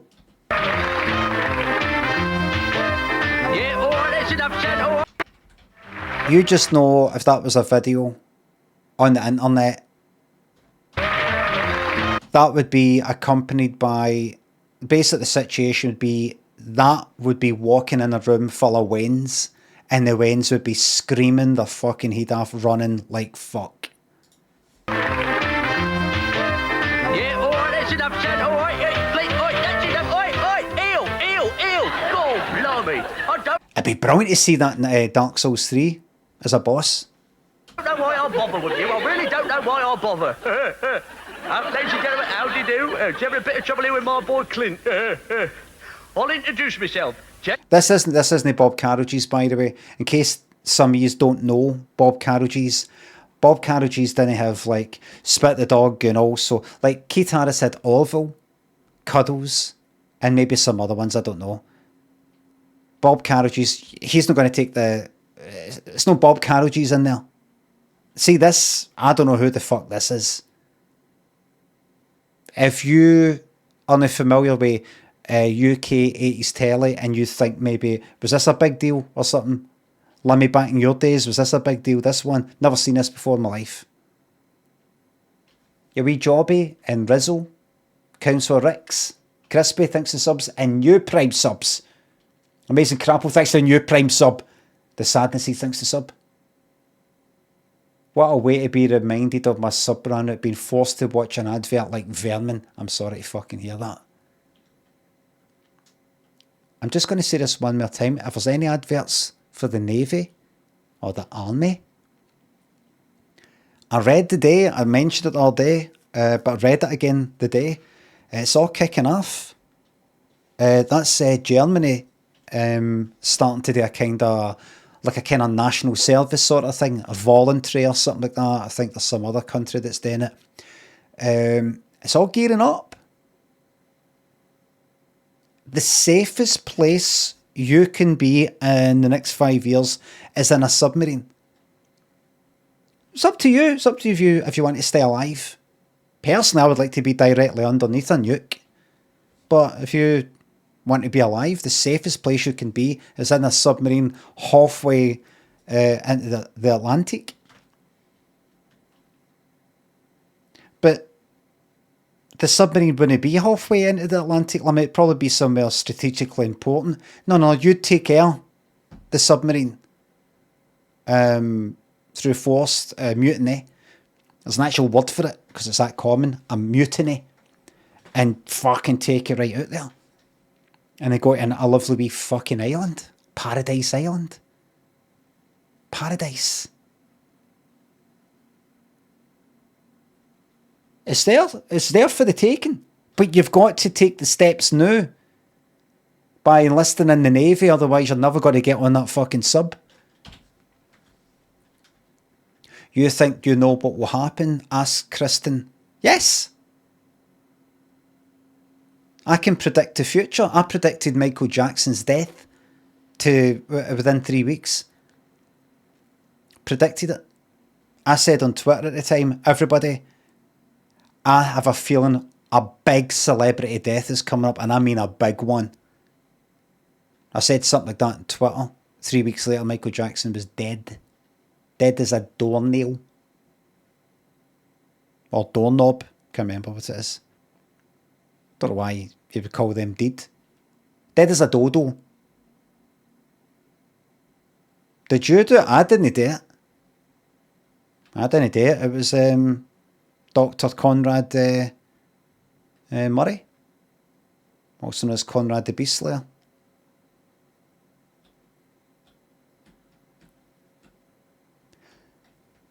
It's the only way I could listen to Michael Jackson. I just thought, my conscience can't take it, still listening to his stuff, but I thought, if I cause his death, and I feel that I could still listen to like Human Nature and stuff like that. Uncle Barks thinks this up, picture an old man checking the metrics on his YouTube proto sketches.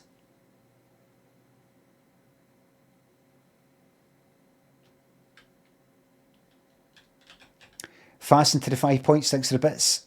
This is the kind of shit I tune in for. Wee Jobby thanks to sub. AR's the name, selling's the game. Oh, yes, indeed. What was I talking about there? Oh, and remember, I fucking predicted, I think, am I right with that? Correct me if I'm wrong, but I think I predicted the percentage. It was. I wish I had this on Twitter, but I've just deleted everything on Twitter. I think I correctly predicted the percentage for Brexit. I think I correctly one thing I definitely did was I correctly predicted the percentage of people in Scotland that would vote to remain in the EU, and also the percentage overall. I think it was like bang bang like that. I tweeted it that day. What was the Scottish percentage? Something like 67% wanted to stay in the EU. UK wide, what was it again? 51% wanted to leave, whatever it was. Or was it actually 6-7? So you rigged it. I had a look at the early voting at the ballot papers, and it was looking good. Up, down, left, right, thanks to the bits. Predict this. Fucking predict you, I can't. JR stands for Jack Russell, which stands for no nonsense. I mean, on my business card, it says Chairman, Financial Director, Managing Director, General All-Round Entrepreneur. Yes. Oh, yes. Horticultural builders, motor traders and theatrical agents. Yes. Now, listen, I can't show you my car because with all that writing on it, it's too big to carry around. There's a woofer for you. There's a woofer. Hey! There's a woofer. Big to carry around. There's a woofer for you. There's a woofer. Hey! Try to get a wee catchphrase. This would have been their only fucking telly appearance, then you'd never see them again. Try to do a fucking chest of drawers. Oh, open the window, shut the door. There's a woofer, eh? Hey, there's a woofer. Wayne's, and that's mostly who'll be watching this fucking programme, will not know what the fuck he's talking about with this entrepreneur and all that other shit. Motor traders and theatrical agents. Just be watching like that. I'd give you my card, but there's too much writing on it. They wouldn't know what a card is. Yes. Now listen, I can't show you my car because with all that writing on it, it's too big to carry around. There's a woofer for you. There's a woofer. Hey! I'd show... What did he mean by I'll show you my car, but it's too big to carry around? Can we just show... No, she said card. Oh, what card? Now, you might have noticed or you might not have noticed my companion here. His name is Clint. Clint? State. Clint, introduce yourself. All right, my son, all right, don't go mad. Come on, come on. My name is Clint. My name is Clint. Good boy, good boy. He's a lovely boy, isn't he? You know what? That's a... You want to get away with that these days? What the fuck is this? Grimward, thanks for the bits. Up, down, left, right, thanks again. Duh. Okay, boss. Duh. Winternut, thanks for the bits. You nuthead. First sentence, that's the first sentence he's finished since he's done 6 months in Dartmoor. I don't know. Still, since he's been under my wing, ladies and gentlemen, since he has been under my Fucking shite. How long's that going for? Oh, here we go, here we go. Get up. Behave yourself. I'm sorry, man. I'm just trying to get my dog a little spot on the show. Oh, yes, but listen, son, you've come to the right fella here. Yes, you have. The right fella. JR's the name, theatrical agent's the game. So get off. Mind the smatter, boy, mind the smatter. You now dash all over the place there. Now, listen, I'll tell you what, listen. Your boy there, I mean, where did you pick him up from? Do you know Battersea Dog's home? I didn't know he'd been away. That's a woofer, isn't it? Yeah. I did a joke with the dog here. Yeah. Listen, That's a woofer. What about this dog then? What does he do? He'll have to do an act. An audition. Go on. This is such a downer. Fucking is, isn't it? Get this fucking off. Is there anything... Did he ever do anything? Was it always just like wee sketches and things on the... I don't want to see him. He's going to end up spitting out a budgie. And the person's probably put the budgie in the dog's mouth.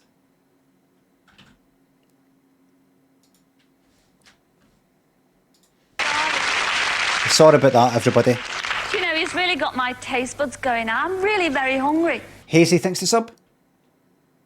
Just googled Junior and Clint and it doesn't even come up with anything. Gone.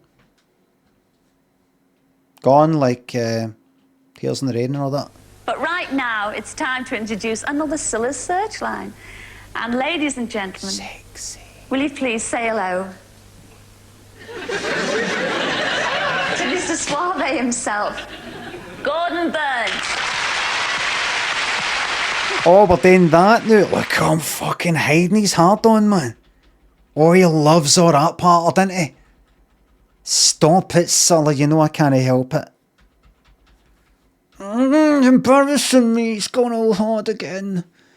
Because that didn't last.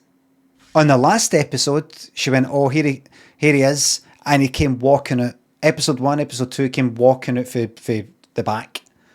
Now, he's already sitting there. And then later on, he's got his NB couch. No, his NB seat. Elsewhere. She's already sitting down on the couch going, he's there. Listen. Oh, Netflix, Warner Brothers, know that, right? Hold on. Nuts thinks the sub. Can you welcome Smudge to this beautiful community? Welcome to the community, Smudge. Nuts, are you laughing because you've just made that name up, aye? So I saw that Netflix have bought Warner Brothers something. Warner Brothers, I don't know, production and streaming or something. HBO Max and I don't know. Lots of things. Warner Brothers Studios, HBO and HBO Max. And what is that? Is that the fucking lot? They own the WB, brilliant fucking channel. There's a really good kind of like hidden camera program on that I've got to tell you about. Everything a lot. Oh yeah. Right, so Warner Brothers know that. They haven't bought Discovery, which is meant to be shite cable TV. Right, and people saying on Twitter, oh, this is terrible, it's over. Gifts, you know, and I'm like, what is it? What's bad about that? I mean, in the scheme of things, what difference does it make to you and me? A monopoly, meaning what? I mean, in practical terms, some monopolising shit, no doubt. Less competition, higher Netflix prices. Right, higher prices. Right, because I'm remembering, but this isn't higher prices for gas and electricity. This isn't higher prices for petrol or food that you must pay for.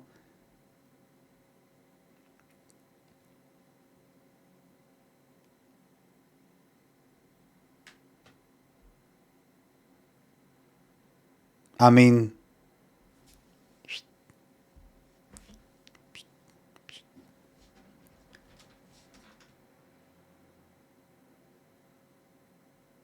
the quality will drop, aye.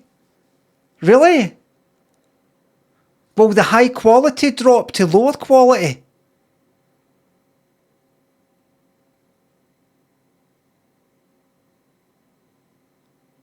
Folk are like, I want all my shows in one place, and then they complain when someone does it. Well said, Greenock Scatman.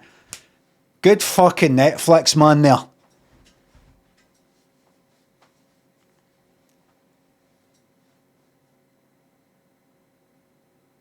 Censorship and removal of media. If only there was like network of computers and servers and all that where you could get a hold of this stuff for free.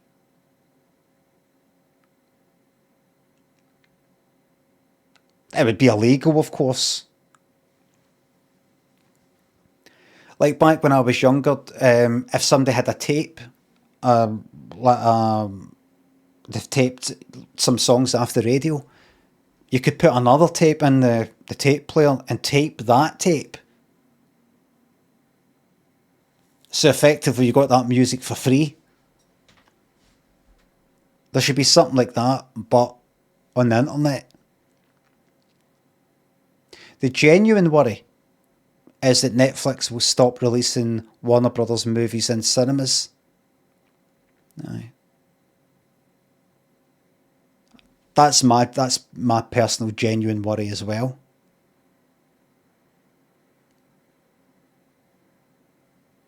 What like, I mean, right, listen.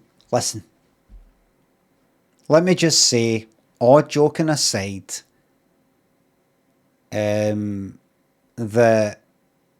monopolies are bad and all that, because then basically, what choice have you fucking got for things? There's no competition, nobody try to beat somebody else and all that sort of stuff. And all that, and all the other reasons and things like that. Netflix have said before that they want to kill cinemas. Right. But I don't know. Something's not fucking adding up for me. Burnt Loaf, thanks for sub. You're looking handsome tonight. Thank you very much. Like, I only saw a few people complain, right? It's not like one of these big fucking deals that people had gone on about. You know, when something big happens that a lot of people don't like, a lot of people on Twitter are going, this is terrible. I've only seen a few people, maybe I'm looking in the wrong place, right? But,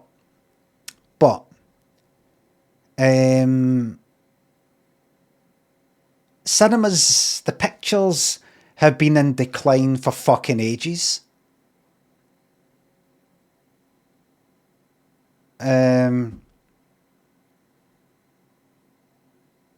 Like, I don't quite get. You know how there's different levels of seriousness and importance for things. This is a really, really bad thing. We really need to do something about it. Who gives a fuck about that? That's nothing.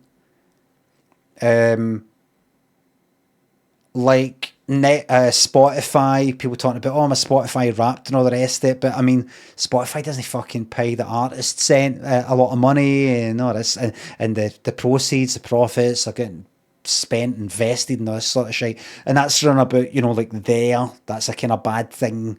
Worst. No bad, that big deal at all. I would say this thing's about like there. Fuck all. Terrible. I'd say it's about there. In terms of like, what difference does it fucking make? Everything's kind of shite already. Do you like that attitude? How's that attitude? Who likes that attitude that I've got? Everything's shite anyway. All the films are fucking pish. All the films are pish. All the programmes are fucking pish.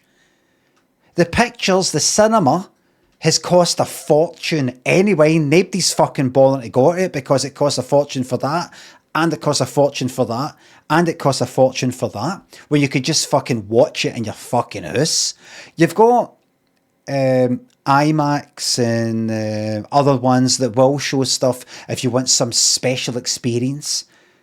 But generally, I think it's out of reach for a lot of people. It's not out of reach for fucking me. But I think for a lot of people, I mean, you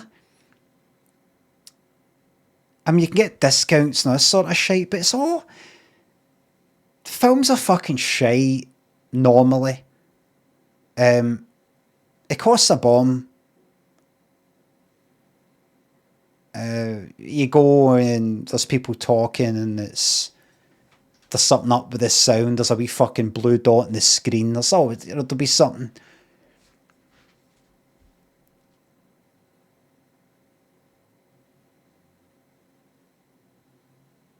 So just tell me in a nutshell, what's bad about this Netflix and taking over, buying Warner Brothers? in a nutshell. Other than it just sort of feeling like the rank thing. For most people, they won't need to care. Fuck all. It's about the general decline in the quality of media. Right? I would argue that it's been shite for fucking donkeys. HBO makes good television and Netflix makes bad television. Right. So you're saying, oh, aye, so they're buying HBO, right? I see, of course. Aye, so you're, so like Game of Thrones, early Game of Thrones, and Curb Your Enthusiasm, early Curb Your Enthusiasm. Sopranos, which was fucking ages ago, decades ago. The Chair Company, I've not seen that. True Detective Season 1. Succession, I didn't like where Succession headed eventually. Just there wasn't into it as much. Band of Brothers. So you think that's going to end up being like shite? The Rehearsal. I liked the first series, then I like the second. Actually, the second series pissed me off. So that, right? I mean, it's not like they're going to fucking axe or that. I don't mean that they're going to, or they're going to stop The Sopranos. I mean, it's not like they're going to go like that, right? Just get rid of all that. Get rid of it all. They might. Is that it though?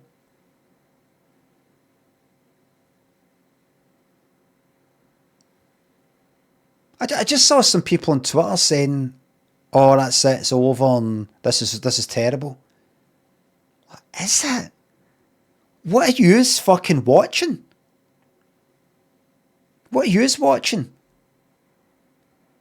This is what I mean. Now, obviously, piracy is a crime, right? It's terrible. I don't think anybody watching my stream right now should do it. But piracy's always going to be there. You're able to get all this fucking shite for free, no matter what. No matter what, it's all for free. If you are a criminal, that is. So, oh, that's going to drive prices up. Fucking what?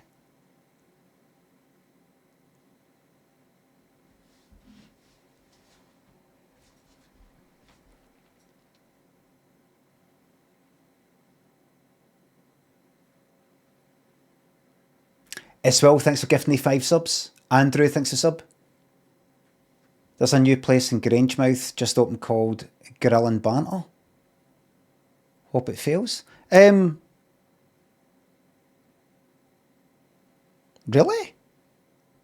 As well as in, what was it? Cambuslang? Ghost of Gralton, Gordo, Burnt Loaf, thanks again. Is that another Grill and Banter? A second Grill and Banter? Grill and Banter Grangemouth?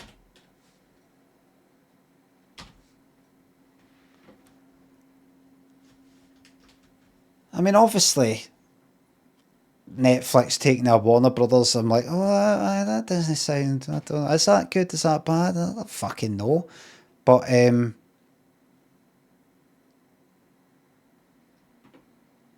Falkirk Herald. There you go. Out with the old. Churches. Out. Grill and Banter. To think this used to be a place of the Lord, a house of the Lord. Now it's a Grill and Banter. Do I go to the people who go to this frequently must shorten it? Do I go to want to go to the banter?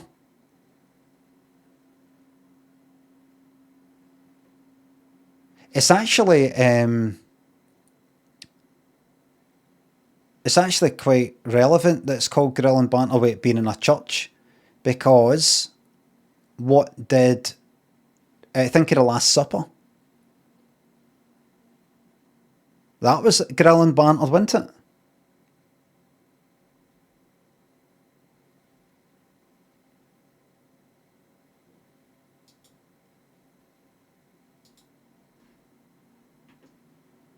Justin the Bastard thinks the sub. Can we do a late night mass murder on Minecraft like 2009 sometime?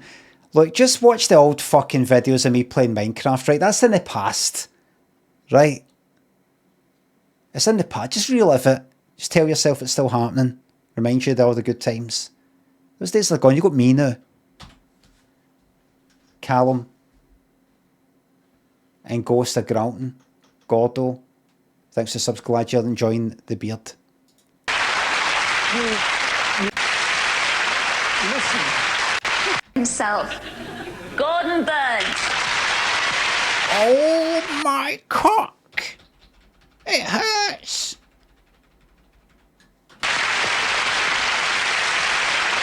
Listen. You keep calling me that every week. I know. Do you know what suave is? Well, of course I do. It means smooth and sophisticated, like what you are. I like it. It is also a very good Italian wine. Oh, even better. Sure and fruity. It's now letting this all go to my head. What have you got for us on the search line this week, Gordon? Well, quite a lot. I'm not sure about the fruity bit, but in fact, we are delighted that we had such a tremendous... It was, it didn't mean, you know, just...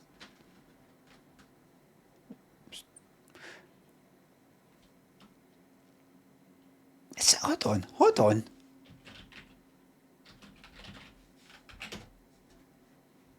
Suave. Uh-huh. Pronunciation. Gives you... Suave. Suave. Right. French.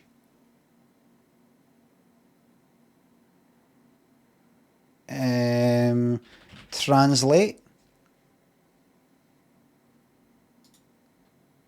English. All right, then. Suave.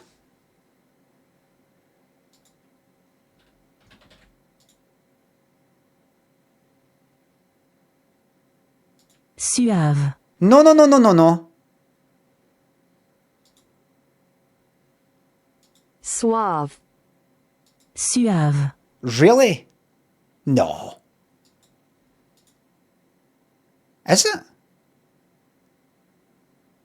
Hold on. In English, smooth. No. Is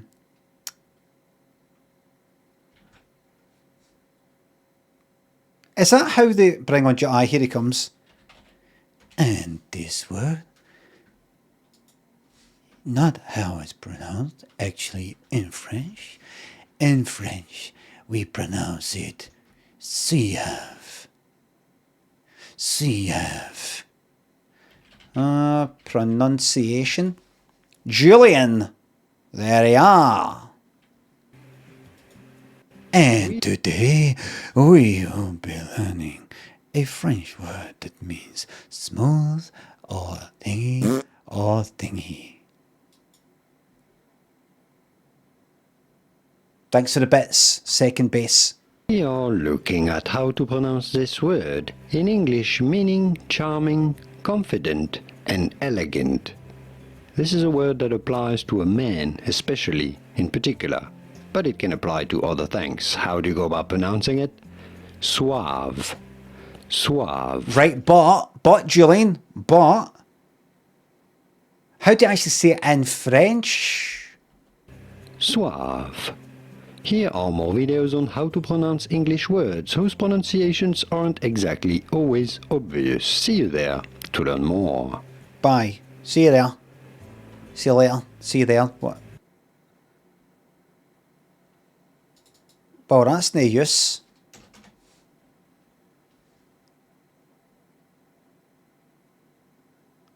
"6 hours suave music and white noise, magic piano, calm baby soothers, relaxing with shush. 1.8 million views." Now, if that's got ads in it, no, they wouldn't put an ad in it, would they? They'll be getting a good amount of money, that. Tremendous response, Fruity Bib. But in fact, we are delighted that we had such a tremendous response from you over the last few weeks to Searchline, and we hope to be reuniting lots of people in the week ahead. But we start with a family search. Now, is your name Price? Are you a member of the Price family who played Follow the Leader with the Bradley family 25 years ago? We're not doing that, Gordon. We're not, mate. We're not doing it. I want to see people. Survival. Boy of the night. Sure to be a bigger star in the 80s.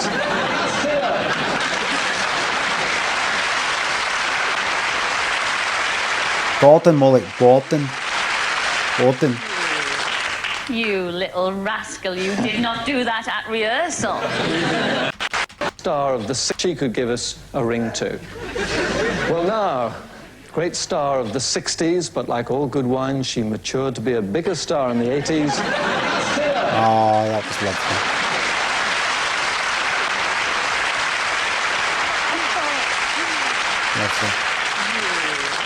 You little rascal, you did not do that at rehearsal. 3 shows and you're ad-libbing already, going. Shall we see you later? If you'll still have me later, I'll be here. Oh, I'll have you any time. Shall we dance for a while? Actually, I am in the mood for some music. I think it's about time we had some more music. I wonder if our Steele brothers are ready.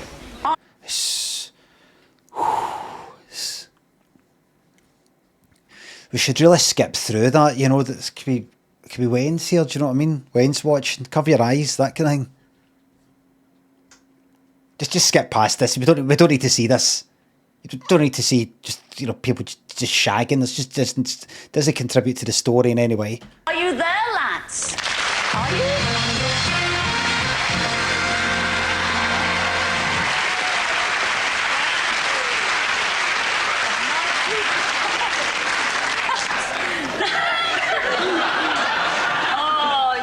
Cheated, you kept your own trousers on, didn't you? I mean, did you try? Did you try and fasten that? Yeah, we tried twice. You tried. And you won, obviously, the waistcoat didn't. But you look smart, doesn't he, ladies and gentlemen? This shaman might just save his life. He could end up doing a John Candy, having a fucking heart attack. This experience might make him like really done and going, I hate myself, I saw myself in the tail, everybody took a piss at me, I'm going to really fucking hit the gym. And he might have extended his life by another, you know, 2 or 3 weeks. What do you think's going on with Cilla and Gordon? Like, you know when she does that whole thing? Oh. Right, obviously she's no actually wanting to get a divorce for her husband and actually be with him, and she's just open about it right on the telly that I don't care, I fancy him that much, I'm willing to just say all this right in front of the world. The world. It's obviously a bit of a joke. Is it based in any kind of... That was a shiter. Jacob thinks the bits. Love the fake laughs in Cilla. Nice fake laughs, Christopher. Thanks to sub. It's all for real in that. Like, is she going like that? He is a really good looking guy and a sort of guy that I'm attracted to, and I'm going to make a bit of a joke about it, how much I fancy him. Because I do fancy him. Right? Is it, he's obviously an attractive person, everybody. And so I'm going to kind of flirt with him in that sort of funny way because he's so attractive, right? That. Unlikely. Jumper, his hair and all that. He's a pure kind of plain looking guy. Is it 2? She actually does find him kind of attractive, even though he's obviously no really like a sex symbol, but he's one of these kind of weird ones where, see, in a weird sort of way, he's got a bit of a thing for him. And she's doing that. Or is it a complete fucking joke? The fact that he's no sexy, she's just constantly going like, oh, you're so sexy. Oh, I pure want to shag you. Is it that? 1, 2, or 3? Do you think it's 3?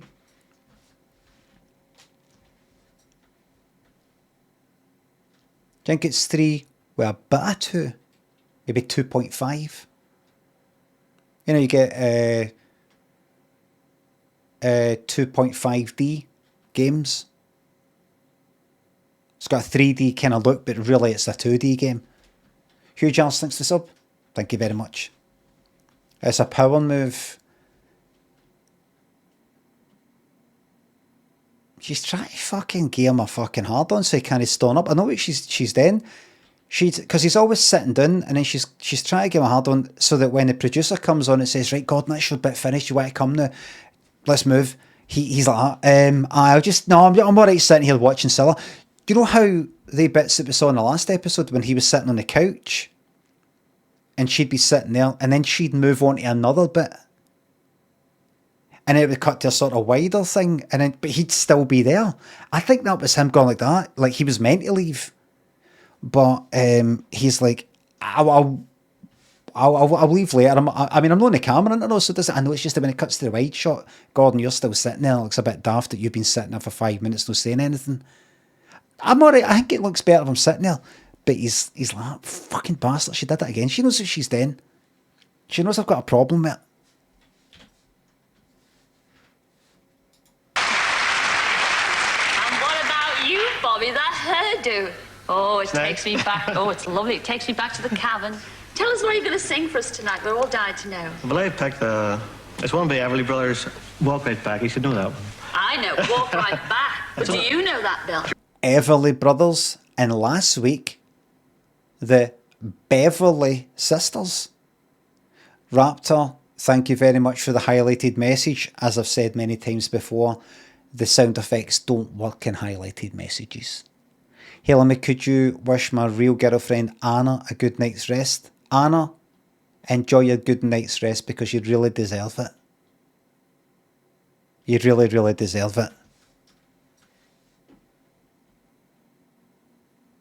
What else is Scylla meant to do? Scylla, as she just said there, all reminds me of the Cavern. She's for Liverpool, and she was about... Mommy, you've got to get me off this monk. She was about... Onyx, thanks to 3 quid. Goddy's clean cut image is repulsive to the devil woman inside of her. She wants to corrupt him, destroy him, humiliate him on TV. I like the devil tempting Jesus out in the desert. That kind of thing. Scylla was kinda a wee bit big in the 60s, I think, around about the time of the Beatles. And she knew the Beatles and was pally with the Beatles and all that. The Cavern's like where the Beatles started or whatever.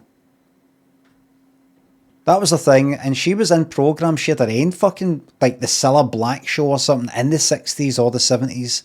So she's been around for quite a while.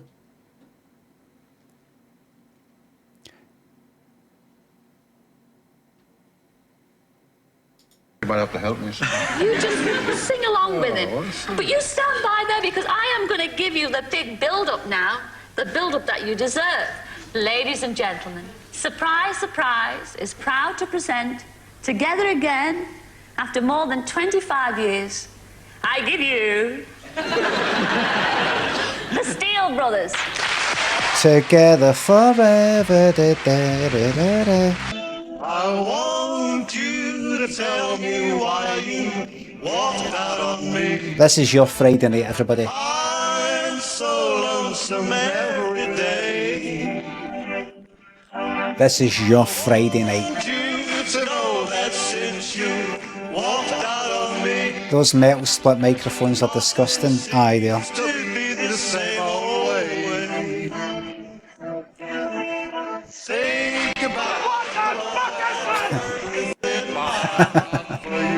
Cheeky line, six of the bits.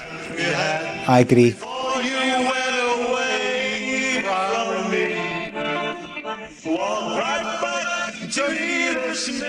Are they stereo? Is that about split like that, or is that just a...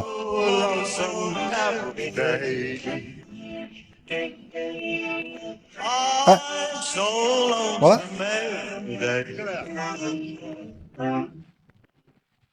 Aye, alright, mate. I know you got your confidence and all that now, but...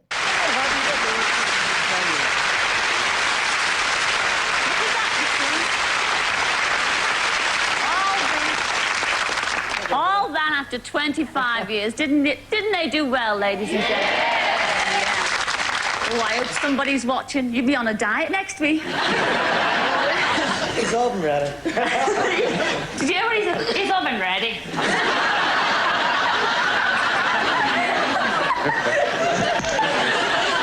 I'll do the jokes, Bob. But you know, we all owe this to, you realise? Great days. Kim, where are you, Kim? Stand up and take a bath.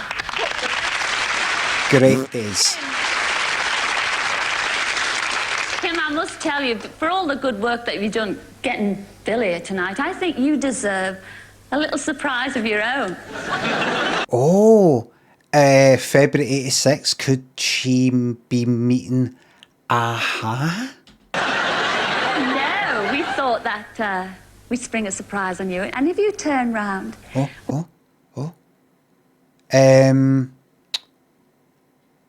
We've arranged for you to play a very special game of snooker with one of the best in the business. His name is Tony Mio, and here he comes now. He's a wee bit familiar, slightly, maybe. He wasn't one of the big ones, I don't think, was he? They'll fry the life out of me. Tony, welcome to the show. I mean, you know, she's won 3 major trophies. How do you think she'll fare with you? Well, she'd better take it easy on me. I don't want to be beaten by her. Don't like be beaten by a girl. If he wasn't in the Snooker Loopy video, then he's a nobody. To it, Kim. Yeah. Let us know how you get on. We'd be very interested. Will you tell us? Yeah. Good on you. Ladies and gentlemen, Tony and Kim up there. Oh, hold on. Very interested. Will you tell us? Yeah. Easy on me. I don't want to be beaten by her. Are you looking forward to it, Kim? Yeah. Let us know how you get on. We'd be very interested. Will you tell us? Yeah. Good on you. Ladies and gentlemen, Meaning what? Tony and Kim up there. Are they going to go away and do something and like come back and go, aye, he won, she won? Are we going to see it? Is it going to be filmed? In what way is she going to come back and say how it went? Are these empty words? Empty words.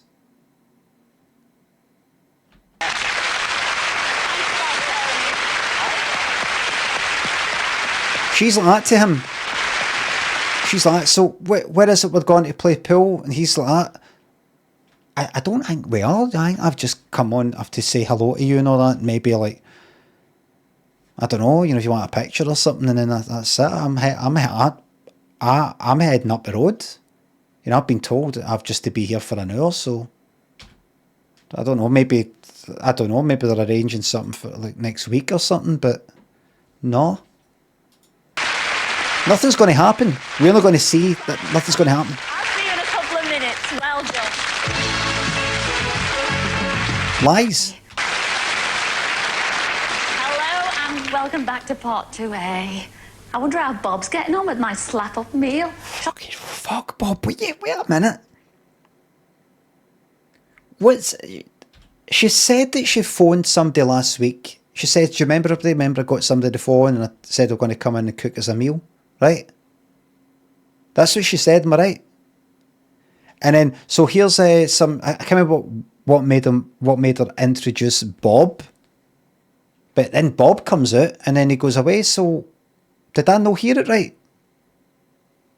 Did I not hear it right? Why is Bob cooking food? Have you found out? Yes.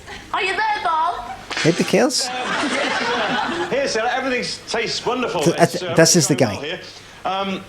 And I've got a young man who you're probably very interested to meet. You've only spoken to him on the telephone. Yeah, there we go. Right. But he's just getting his hands because he had his nails in a bit of a problem. He looks wonderful from the back. I'm going to introduce you to his front here. The man you've been dying to meet, who you're going to have a beautiful meal with. He's been all day preparing this. Cilla is really into her body shaming. It's a huge component of her humour. And you got to remember, it's just a product of, she's just a product of her time. Right? Go easy on her. Right? It's just a product of her time. A lot of yous go like that. Limmy, you got that puzzle, some puzzle game. You got that wrong. You're pure stupid. 10 years from now, 20 years from now, I'm going to be playing these fucking VODs back. Yes, I will still be alive. I'm going to be playing these VODs back to yous, and yous are going to get fucking shamed for the way you spoke about me. I am clinically, medically daft. And in 20 years, that will be unacceptable.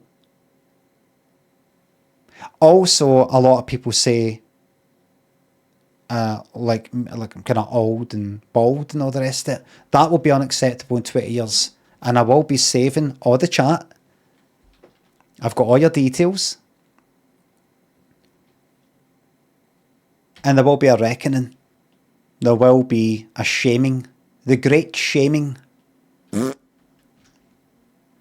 Massing Bird, thanks for the bits. And thank you again for this fucking spreadsheet. This is Les Downey.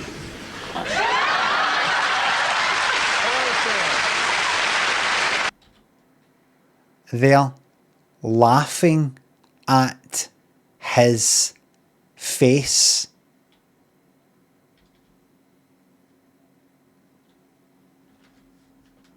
Cilla is doing that. They're saying, ha ha, he's unattractive sexually. What a laugh. Now that's what I grew up with. There in February 86, I was 11. And a lot of my humour was created back then. So if I ever, I don't know, click on one of your usernames and look at your profile picture and go like, get fucking state you ugly cunt. Keep in mind, I'm ashamed. Right away, the second this came out my mouth, I'm like, oh, fuck no. It's because all that stuff was put into my fucking head. And it's really hard to fucking shift it. I don't see why people feel sorry for people who were in a cult, brainwashed and all the rest of it. And people like me who grew up in that era don't get any fucking sympathy. We're victims. See, if I call someone an ugly cunt, I'm the victim. Right away, the sympathy, you should be running to me going, oh my God, you're right. You must feel terrible for saying that.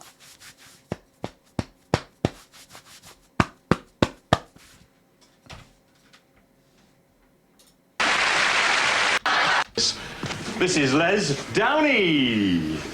I'm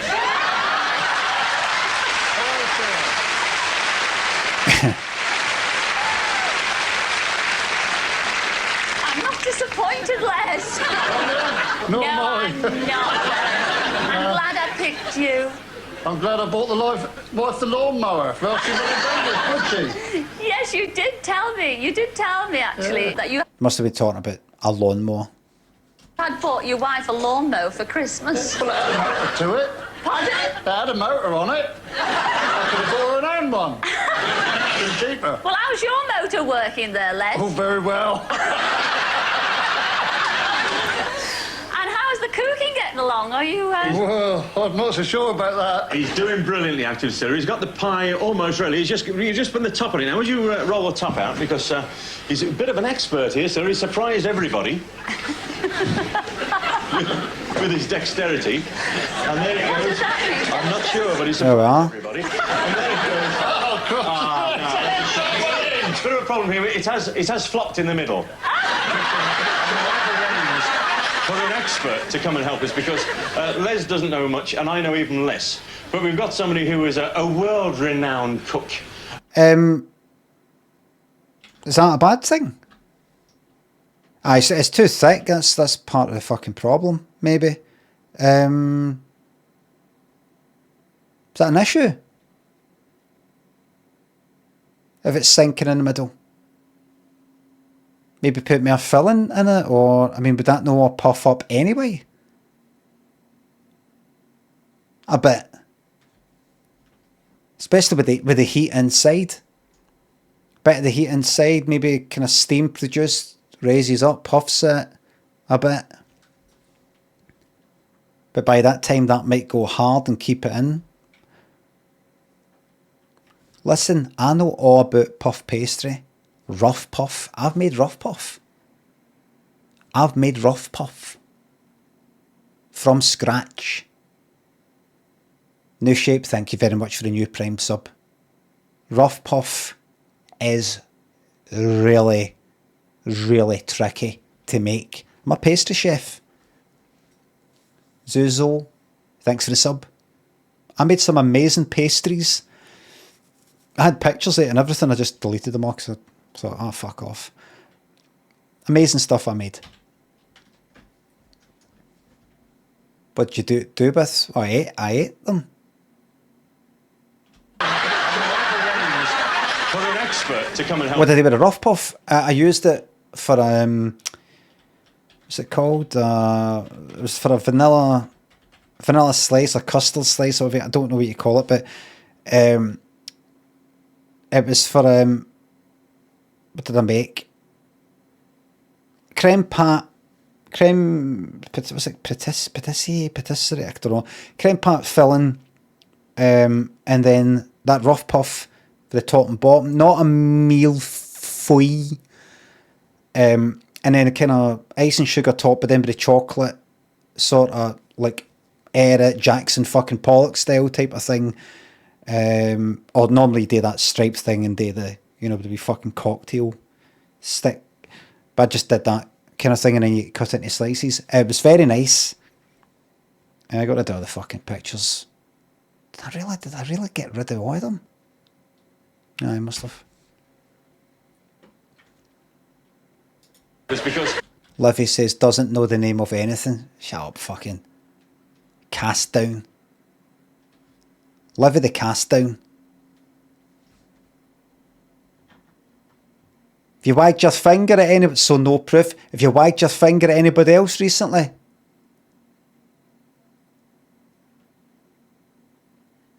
got wagged your finger. If you've been going a bit like that, I retired actually. If you've been going everybody with a Spotify Wrapped and if you've been going like that, I think you'll actually find that you should be moving to Tidal, or you should be actually buying physical media for Bandcamp and fucking all that.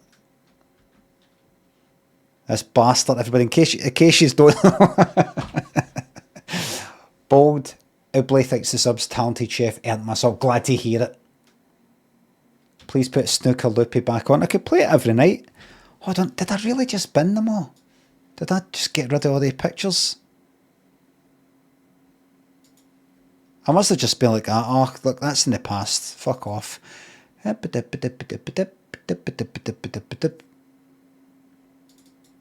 think I got rid of them all. I got rid of it. It's nice pictures. Nice pictures. I just go through these wee phases of going like that. Why have I got these pictures? I don't need these pictures. I've got it all up there. But every now and again I need to and I've got some reason to show somebody some picture, and I haven't got it. And I go, ach. Oh well, that's a wee shame that. No, oh well. They were good. Les doesn't know much, and I know even less. But we've got somebody who is a world-renowned cook, a wonderful chef, somebody who won't believe how good he is. This is Glyn Christian. Oh, marvellous. Hi, fellas. Oh, yeah. How do you do? Well, Glyn, I think we need some desperate help there, don't you think? He's got a soggy middle, I'm afraid. It's all flopped out. But there's a very easy answer to that. I think it's flopped. No, look, it's very easy. You shut up, Bob. Let's save what I've got in my pocket here. Oh, No, it's not his cock, Scylla. Let's save what I've got in my pocket here. Oh, I'll show you. There. One of those. Thank you. Now, what you do is... Everybody laughing. See when he showed that? I'll show you. There. One of those. Thank you. People laughed at that because it's got a slightly bell end with it. What you do is you take the pastry back, you see, stick that in the middle, put that on the top, make it a little hole there, and that stops your soggy middle. Oh, that's lovely, isn't it? Mine don't say it. No, not that. Now, look, there's one other thing that makes all cooking and all chefs absolutely fabulous. I'm sorry? Now, listen to this very carefully. Is there a little bit of wine somewhere? Wine? Oh, yes, we've got some wine.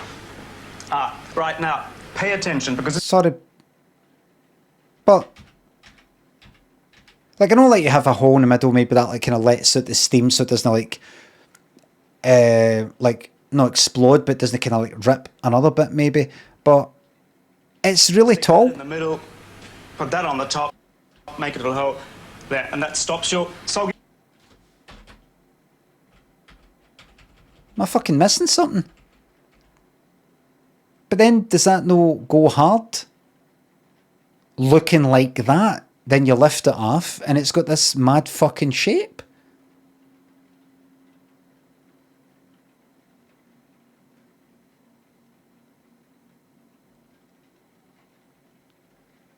It's fucking shite.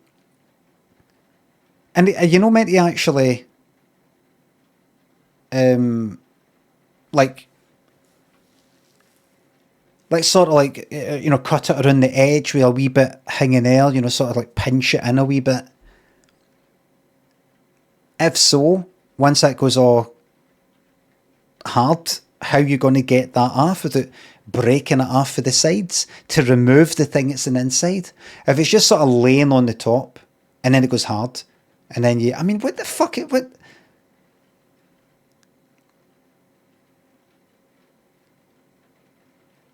And another thing, what about this? What about this? Right, it's no longer so... Exactly. Macro, thank you very much for the bits. The middle. It's not going to be sagging down, but you're going to have this fucking tower thing, even if you lift the whole thing up, take that out and put that back. And this bit here's all sunk in. Look, that isn't, but that is. I know he did it kind of quick, but this is fucking ridiculous. That's ruined my night. Everybody, it's past midnight. Let's get fucking Heardle on the go. Because I was conned out of one.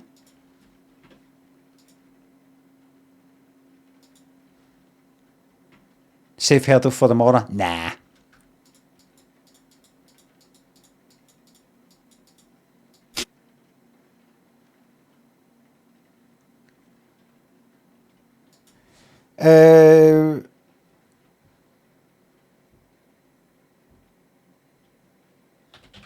Tarzan boy.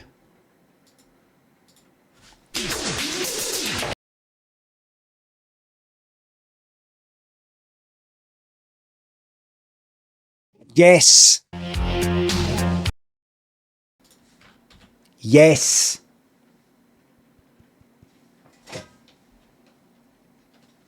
No, you saying you understand my fucking abilities.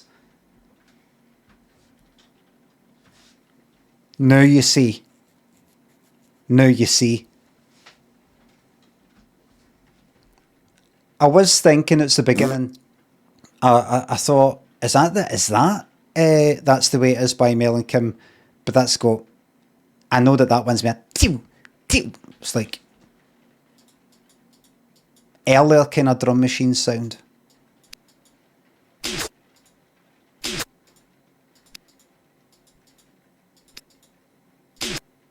Like kind of tinny, nae bass, nae oomph. And I know that song very well, of course.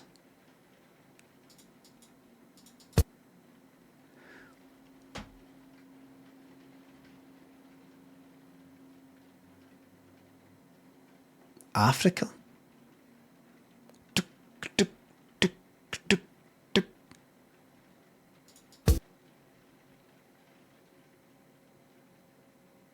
Sounds like it.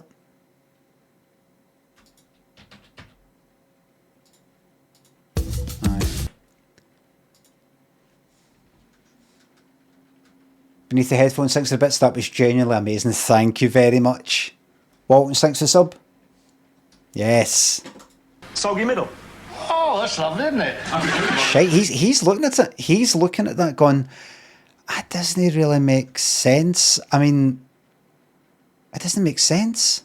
No, but mine don't say it. No, not that. Look, there's one other thing that makes all cooking and all chefs absolutely fabulous. Now listen to this very carefully. Is there a little bit of wine somewhere? Wine? Oh yes, we've got some wine. I don't think he was on this before. He's on this like in like the next series. I remember he was on another one of these. I think. I vaguely remember him for the time, but I don't know. Was he actually a chef, or is he just one of these folk that's in cooking programs being a bit of an expert? Just saying, oh, that tastes really nice. You know, like Greg Wallace. He's there because he is involved with food, but he's not a chef. Like a grocer, aye. Kind of occasionally going, oh, this is how you can put this pastry on top. You know, like he's got some basic fucking knowledge that any cunt could have. Right now, pay attention, because this is the secret of all great kitchens, all great chefs. You watching? Yes. But who are you? What's his name? What's his name? I want to know his history. Food and drink. Did he present with what's her name who did the wine? Glenn Christian. TV actor. He's not an actor. Oh, that's right. We looked him up before. What does he do now? The Christian Family. That's right. He's a descendant of the Mutiny on the Bounty guy. One of them. We're in a part loop, everybody. We've fucking been here.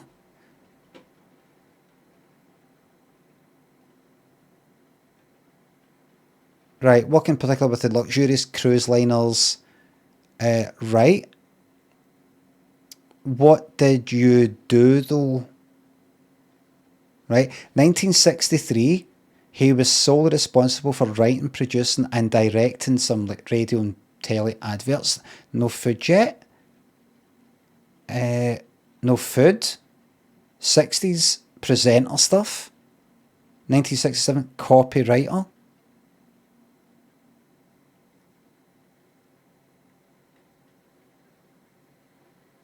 Nothing there. Mr. Christian's Provisions was co-founded with Tim Dawson, where Portobello Road's antique and vintage stalls became a fruit and market. No, it's nothing.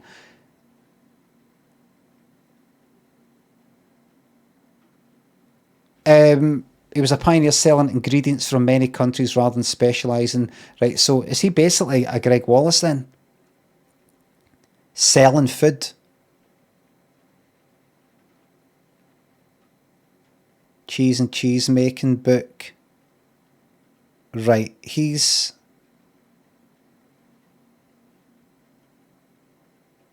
presented a cook's tour.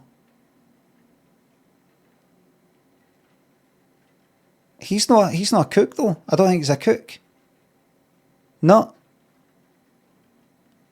As one of the first celebrity TV cooks, Glenn's popularity... No, I don't think he's a cook. Nope.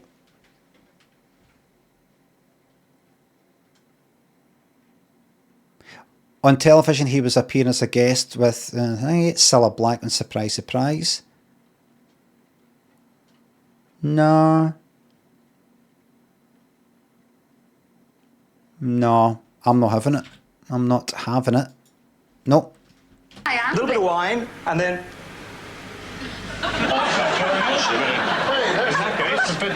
Better already. Well, it's all going well here now, Cilla. Yeah, lovely. No, sorry, I can't let this go.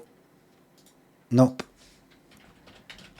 Glenn Christian, isn't it? Glenn Christian food. Let's do that. Is it Glenn? Glenn Christian visits Turkey to discover the country's food. Let me see you cooking though. Right, that's good. That's them cooking. What about you, mate? Would you like to join in? Would you like to participate? Oh, right, here we go. As suspected, he's next to food, talking about food, but not actually making anything. Fucking coming on, going like that. You put that there and you put the pastry on top. It's really pissed me off as a pastry chef myself. Anything could happen. What about my pie and mash? It'll be there. It'll be there. Well, I'll come back. I'm coming back later to check how you're getting on, you know. It's finished, is. I'll see you in a minute, all right? Cheers.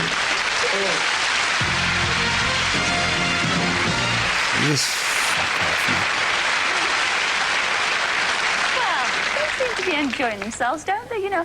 What the fuck was that there? What the fuck was that there? I know we're going to come back to him. He's going to make a pie. Is he a chef? Is that guy? No, not the guy on the right, but the guest. I mean the normal person.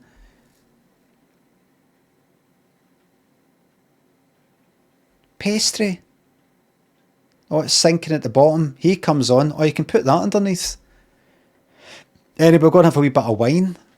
Why is he there? Why is the presenter food guy there? Why is he there? This is fucking brain damage. My mouth is actually watering. I can hardly wait. But while I am waiting here, here's another chance for you at home to help us with some more searchlines. Over to you, Gord. Aye, all right, come on, look at him. Look.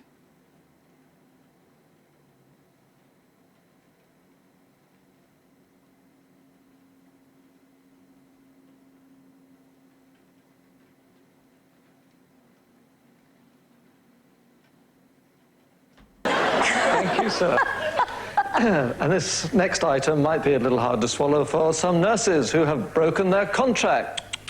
This statement saying they would keep in touch was signed by 11 friends who trained together in order to get into... Oh. In the audience this evening, we have two of Eric's friends, Tishy Parker and Bill Baker. So, Tishy, can you tell us why are you looking for Eric? Well, I'd love to see him after 44 years. And at the same time, I'd like to collect my pound, I bet, with him. You bet him a pound. Yeah, when did you make this wager? I did that just one at a time, mate. Right? No, I was actually speaking there, mate. Carry on. Pound, I bet, with him.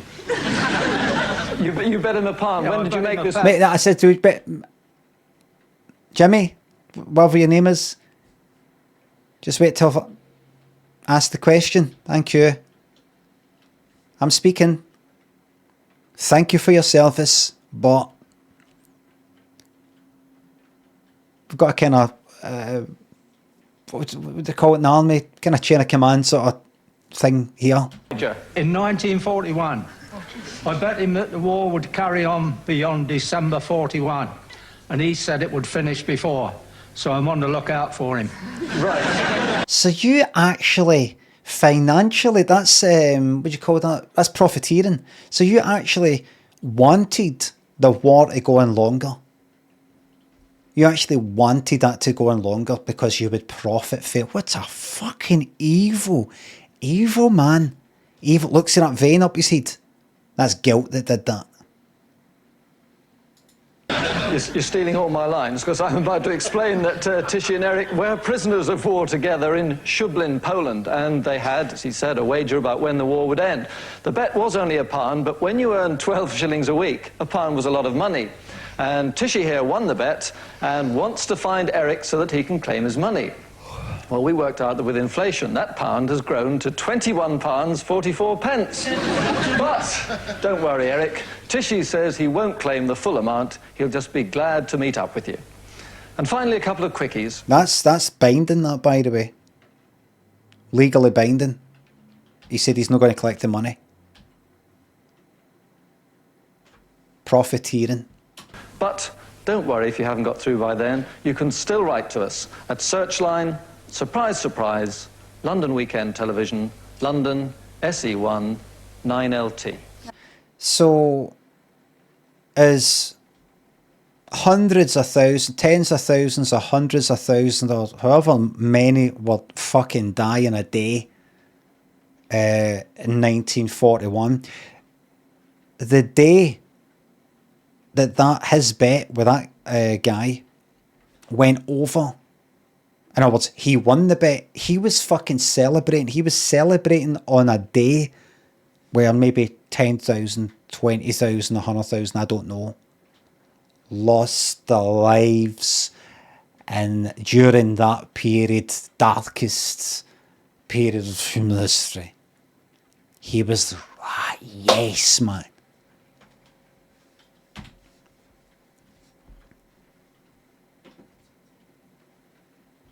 And I'll tell you something, he's got the right fucking idea. He had the right idea. It's going to happen anyway.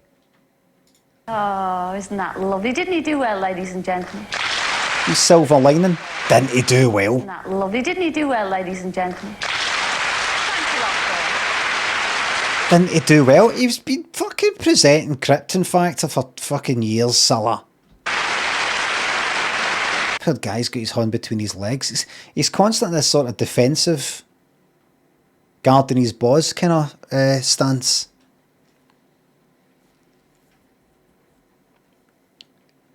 It's the most vulnerable that he could look. Thanks a lot, Gordon. I'll see you next week. But now it's time, I think, I delivered a CILLA'gram. Yes. And we had a lovely letter from a 13-year-old boy named Brian Harris and his little brother called Adam, and he's only 5 years old. Lucky. They all live in Sutton Coldfield near Birmingham, and they think their mum Sue is absolutely fabulous. You see, she's brought them up all on her own, and she also helps to look after disabled people. And not only that, she's also a part-time special constable. How does she do it? Well, we all thought she deserved a CILLA'gram. So I went along to Aston Police Station to surprise her. Just have a look at this. Fucking yes, man.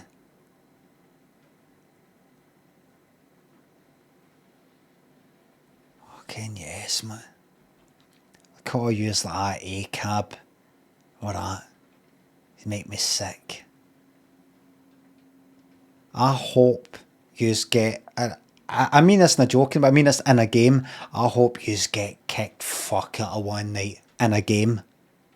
And you're like that. Oh, please arrest them, please. And they'll become go like, right, I'll be like, oh, no, I know this cunt.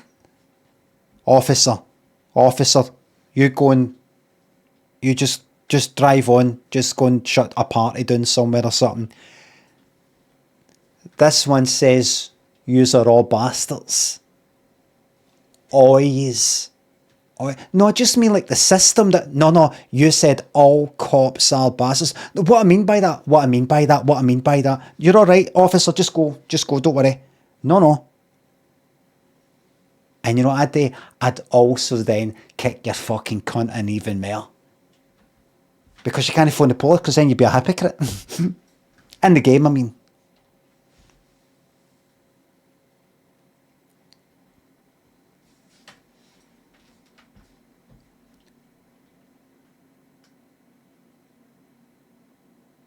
let's see these bastards then.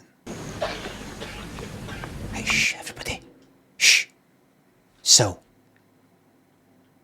turn off your phones, finish your conversations, and get ready. It's about to begin. Surprise her. Just have a look at this. Quiet, please. It's about to begin. Shh. It's about to begin. Admitting a crime. Who cares about crimes? This is an ACAB community. We don't care about crime here. Crime doesn't exist here. Crime doesn't exist here.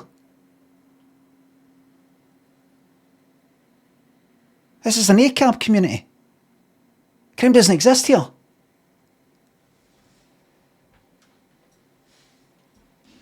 Vigilante justice. Vigilantes are the police. Vigilantes are the police. It's all the same thing.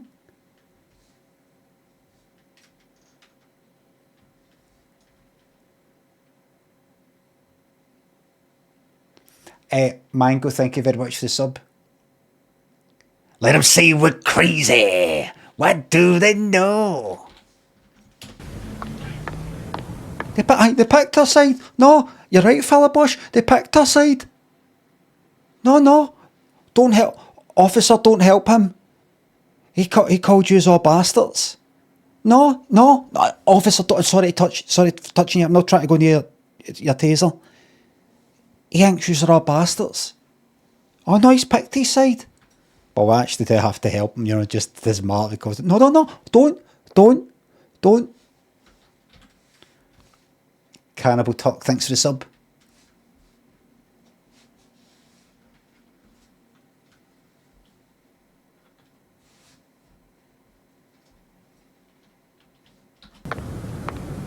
Look, I've never been behind bars before. Fucking Dracula. Andrew Bobby says I need to be sometimes. Been behind. The footsteps. Look, I've never been behind bars before. Andrew Bobby says I need to be sometimes. Let's go and find Sue. Hello? Surprise, surprise? Sue Harris? It's Sue, isn't it? ACAB, look, I look, what a bastard. Look at her sitting there. What a bastard. What a bastard. You know who she's on the phone to? She's on the phone to? Do you know she's trying to help? She's trying to help you. She's trying to help you. What a bastard. You phoned her up like that. Somebody's knocked my bike. She's like, fuck, that's terrible. Right, you got any footage yet? Anything like that? Don't worry if you've no. We'll catch this bastard. We'll catch this bastard. And thanks a lot. Thanks. And then you're going to the pub and somebody mentions the police or something, and somebody goes like that. Bastards, they're all bastards, aren't they? They're all bastards to you, and you're like that, thinking about her who's helping you, and you're like that. Aye, they're all bastards. Fucking. See, if I was a police, I wouldn't answer any of these fucking phone calls. I wouldn't answer any of them. Sue Harris? Don't deserve it. They don't deserve it. I would ask them first, see, before we come and check out this murder that you're currently experiencing. What do you think of this ACAB thing that's going around right now? Don't worry, it's not going to affect us coming out and helping. Just wondering, we're just doing a survey. Have you ever said that, typed that, spray painted it right like that? I might have, but I mean, I'm really...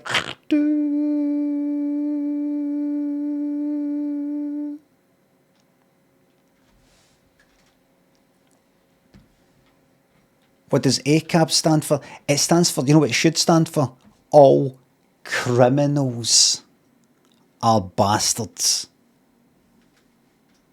All criminals are bastards. Dirty Onion says, well said. Amen. All criminals are bastards.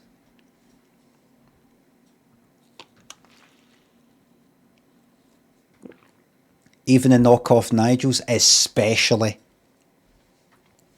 the knockoff Nigels. Nobody talk about pluribus, no spoilers or anything like that. Speak to somebody the other day, and they said they asked me if I'd watched pluribus, and I said no yet.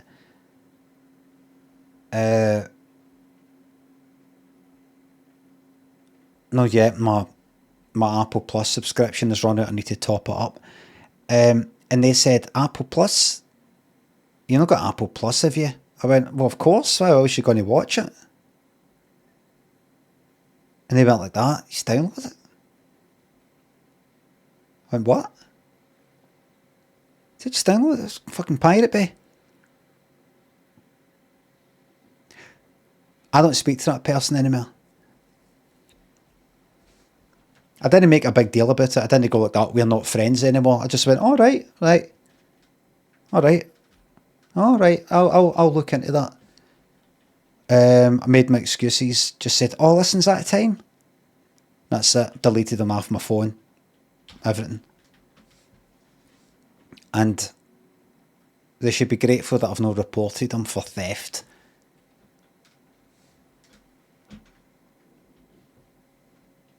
Cannibal, thanks again, thanks to subs, for stealing.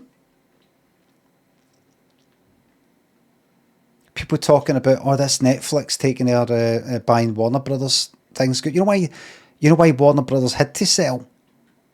Because of your piracy. You put them in that position. You. What? So you've got fucking HBO Max and fucking Warner Brothers Plus and fucking Discovery Plus and Thingy Plus and all that. Have you fuck? You did it. You did this. Oh my God. Jake says, oh no, I feel so bad. It's alright. There'll be a chance to make it right. All you do is at Hogmanay, if you're outdoors like Hogmanay, Edinburgh or something like that, make sure you get Ekied, get steaming, and go up to the police at some point. Well, Ekied and go like that. Yeah, can I just say, by the way, Happy New Year, right? I think you still a fucking brilliant job.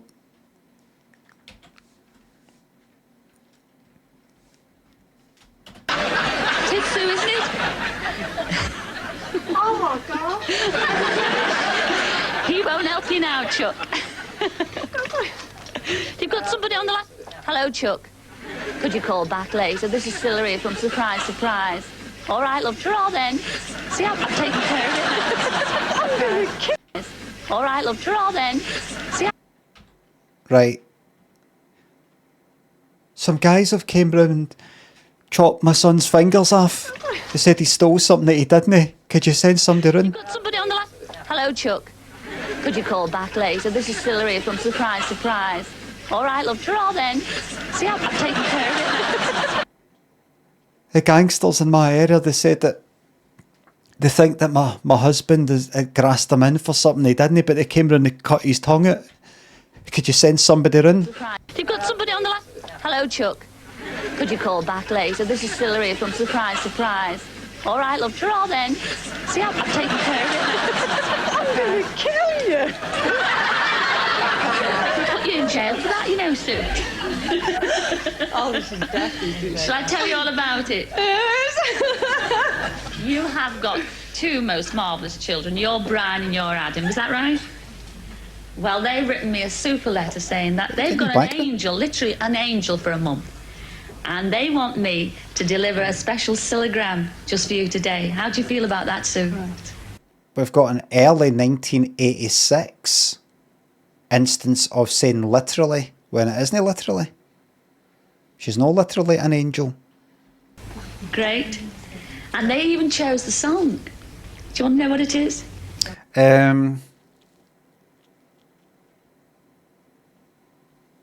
Well, she's saying Angel. She's not got anything to do with Angel. It's not going to be something to do with crime, would it?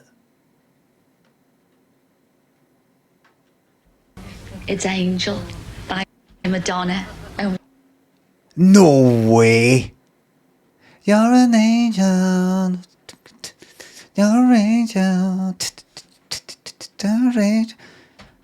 Angel, you're going to sing Angel by Madonna?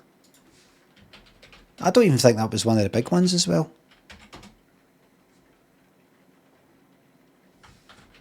Angel, Madonna. I think that got to like, I'll say number fucking 12 UK.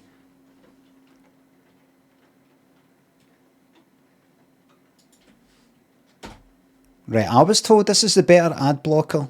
What is this?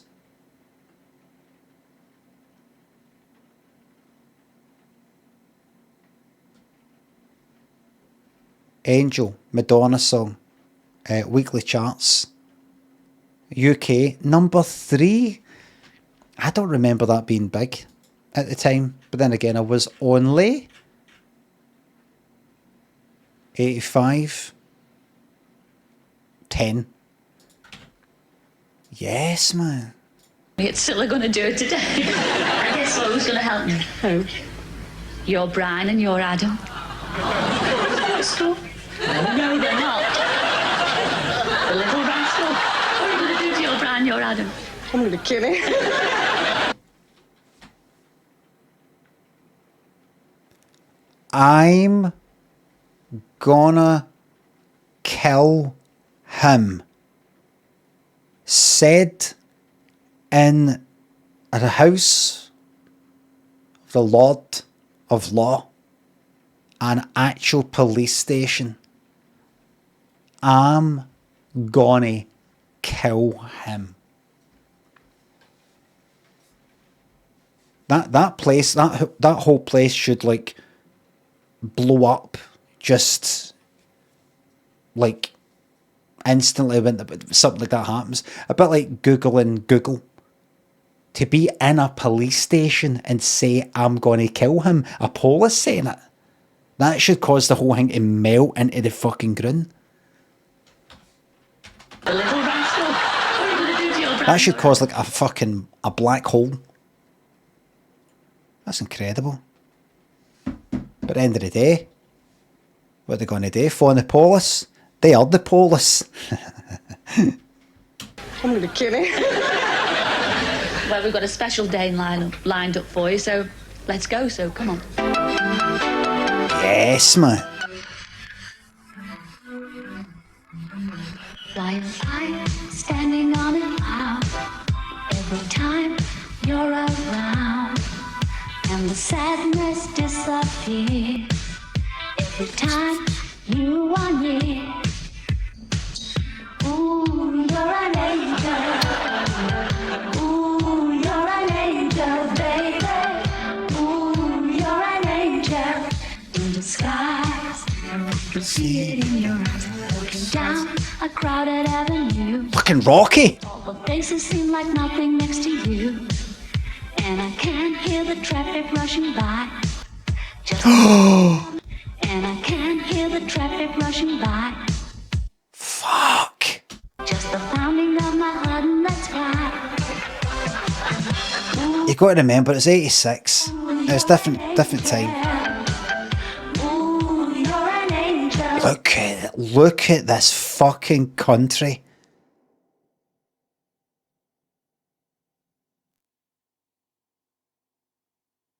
Baby, ooh, you're an angel in the sky.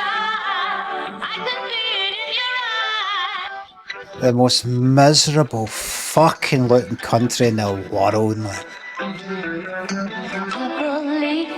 Dreams come true. Why is she dressed like... When I wish for you, this just can't be this inside.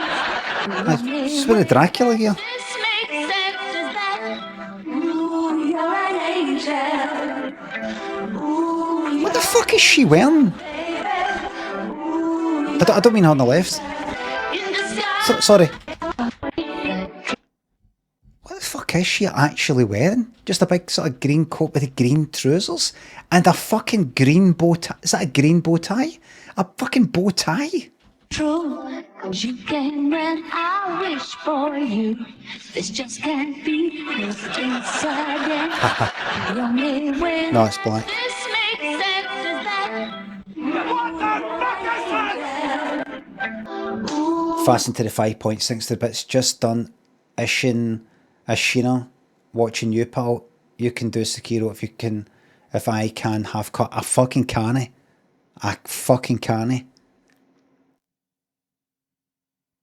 Ashina, I can't remember who that is. It's not the fucking lightning cunt, is it? You're an angel, baby. Ooh, you're an angel in disguise. I could be in your Redmond, thanks for the bits. Ooh, you're an angel. Ooh, you're an angel, baby. Ooh, you're an angel in disguise. Hey, cuffs. I could be in your eyes. Louder, Silla.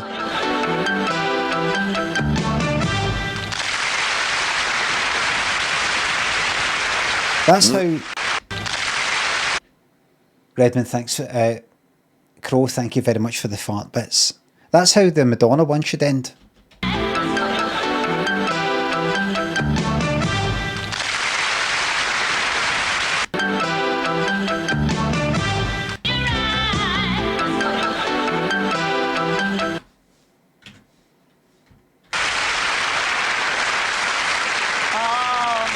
And there's our Super Sue out there in the audience tonight. Did you have a nice day, Sue? Fantastic, thanks. Absolutely marvellous. Oh, what a great family you've got. But right now, I think I ought to find out what's happening in the kitchen, don't Did you know if the police are now on duty, they can't do it. They could snort a line of coke right in front of her. She can't do a fucking thing. Not a thing. Until she clocks on at 9 the next day. By which point you're fucking long gone. you? Are you there, Bob?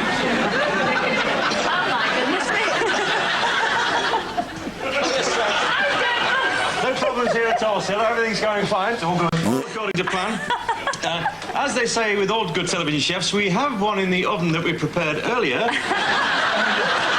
Fucking hilarious.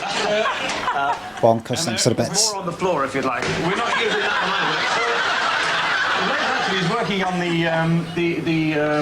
what would you call it? I don't know.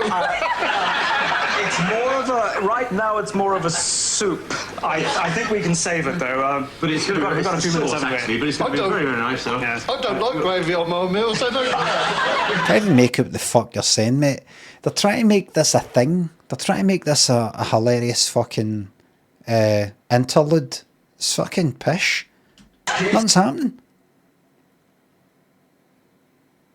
Can we see the pie, or can we see anything? The smoke's obviously fucking fake. Stirring. But Glenn... He looks the part, though, doesn't he? He looks absolutely fabulous, and you shouldn't complain. What do you mean he looks the fucking...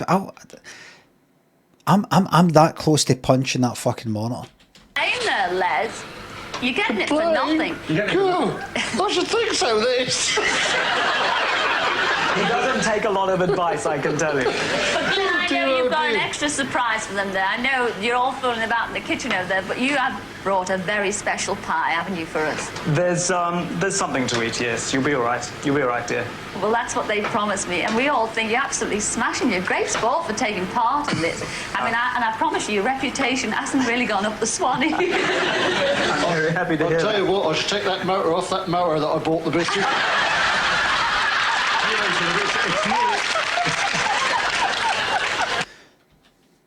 Last week, when she phoned him to ask him if he would come on, I skipped her that, right? I just sort of skipped her that phone call. But he said earlier in this episode something to do with that lawnmower, buying the wife a lawnmower, or something to do with a lawnmower and the wife and a motor. Motor for a lawnmower, or that. So he's referencing that, and everybody thinks it's fucking hilarious. Very happy to I'll hear tell that. you what, I should take that motor off that motor that I bought the biscuit.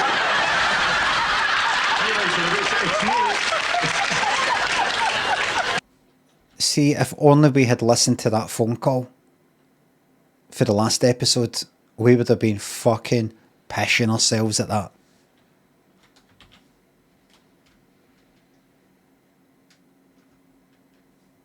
Polar thinks the sub. He bought the what? I'll tell you what, I should take that motor off that motor that I bought the biscuit. I'll tell you what, I should take that motor off that motor that I bought the biscuit. I bought. He's not saying I bought the bitch. He's not saying that. I bought the bitch. I bought the bitch. The missus. Motor off that motor that I bought the biscuit. Missus with a B. It's nearly prepared now. We're coming on our way with all the lovely food we've got for you now. Well, I hope so, because you know, Bob, my tummy's rumbling. Oh, is that what it was? Anyway, Glenn, you do the washing up. All right, come on. Glyn, I'd like to say my own very special thank you for coming along to us tonight and helping us to make it a really special occasion. Thanks a lot, Glyn Christian. Been a real pleasure. Really enjoyed it. But what's he done though? This is so shite. What's he done? Talking like he's like a really fucking brilliant chef, and he's like he's Marcus Waring or fucking Gordon Ramsay or something, somebody that you would get in like Master Chef or fucking something like that. I'll sort it out. There we go. Cut. He's done nothing, and he's taken all the praise. He's just a fucking grocer. He's just a presenter.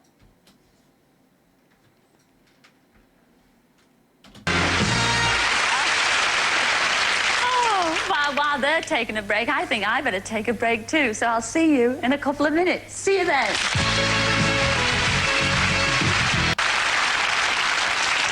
Hello and welcome back.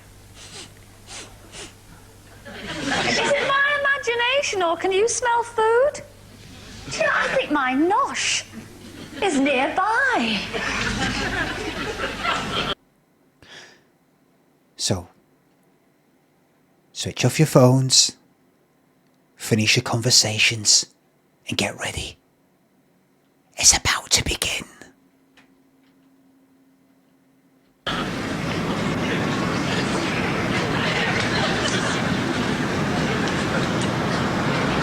Oh, how about this for Meals on Wheels, silly? And here it is, you grub. Come on, Les. I'll give you a hand for that, Bob. Oh, yes, it is. Cheers, thanks. Are you looking forward to this? Oh, yeah. Should be enough there for me.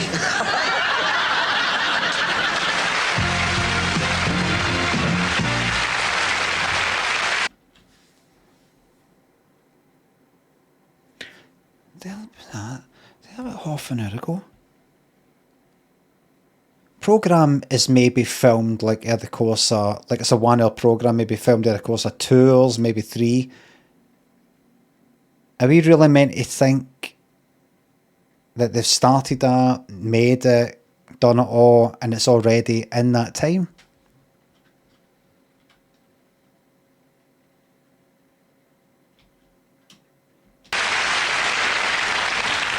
Anyway, while he brings my food up the stairs, let me tell you what else Speedy Bob has been up to this week.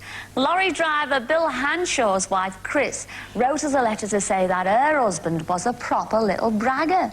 Now, he reckons he can do anything on 4 wheels better than anybody else. This is a phone call, forget it. To see if Bill would put his money no. where his mouth was.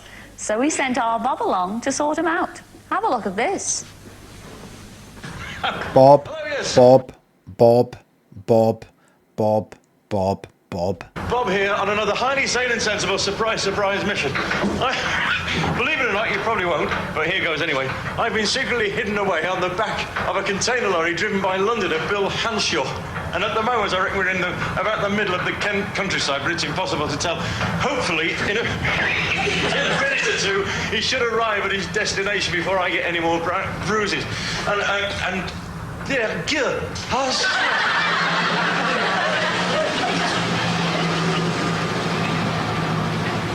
I was ready to say about health and safety when they actually allow him to film in there while it's moving, but this was 86. Bill Hanshaw. Surprise, surprise. Let's get this door open. How are you, Bill? Look at that. Bob Carroll's for the telly and a guy with a camera are coming out of the lorry to surprise him. And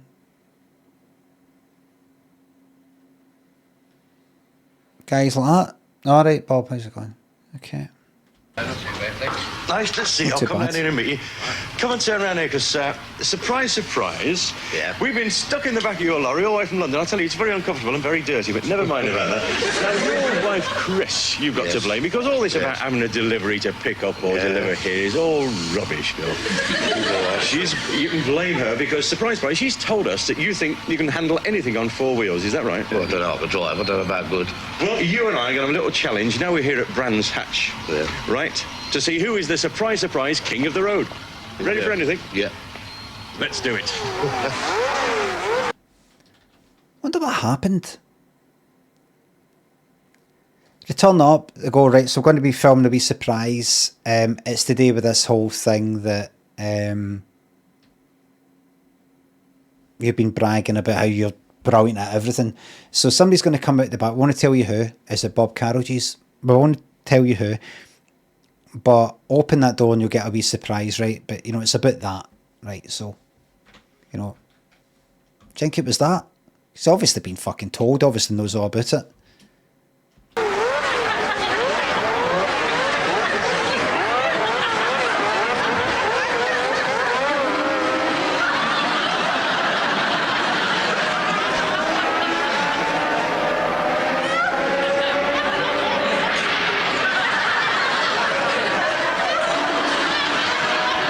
Bob's not bad at that.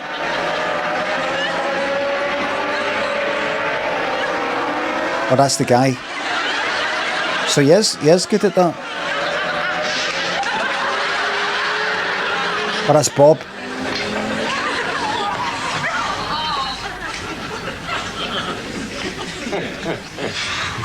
Not bad, eh? One up to me, I think. Do you give in? Nope. You give me something a bit of power and I'll give you a bit of a go. A bit of power you want now? We gave you 4 wheels. Some people are never satisfied. What's happening?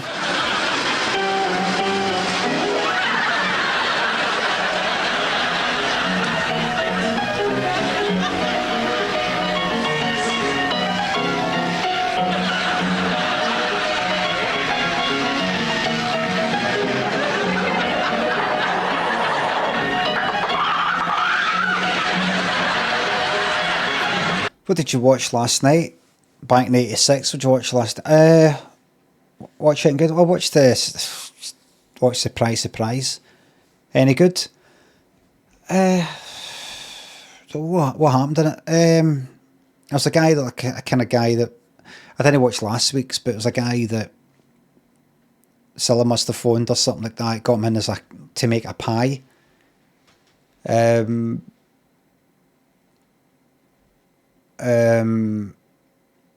That was pretty good, that bit. That's pretty funny.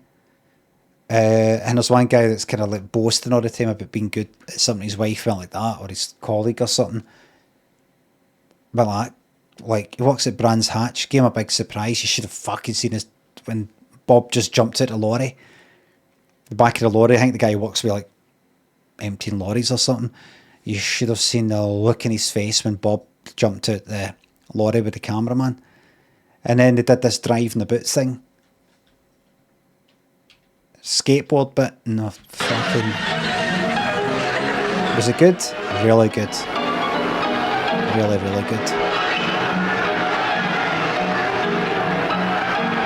Bob was really, really funny. What do you think of that, mate? A bit false, wasn't it?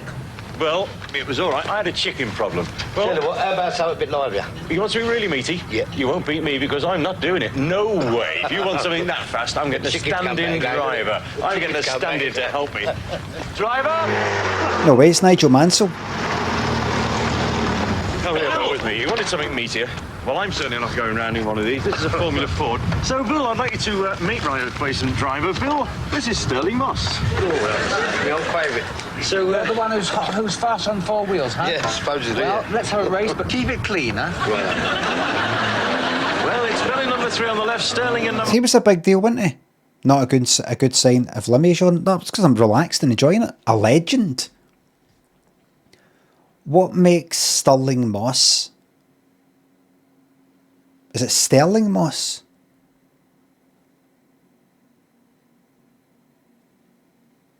He was a very good driver. What the fuck makes it? What ep is this? Series 3, Episode 3. What makes him good?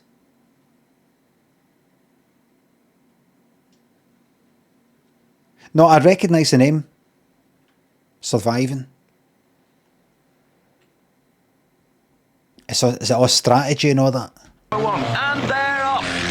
They're neck and neck down the first straight. And as they go into Cilla's hairpin, it's Sterling who takes the lead. Riveting stuff, eh? Focus and risk management. On the road. There goes Sterling. Hello. A bit of big end trouble for somebody. And it's Sterling who's been the gentleman. What a tight squeeze.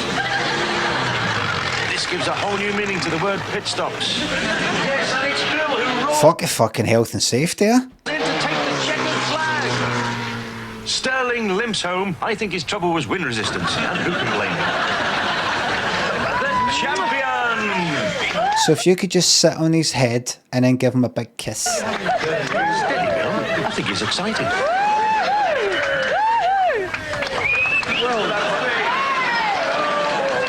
Oh, a Blamfy Bob there.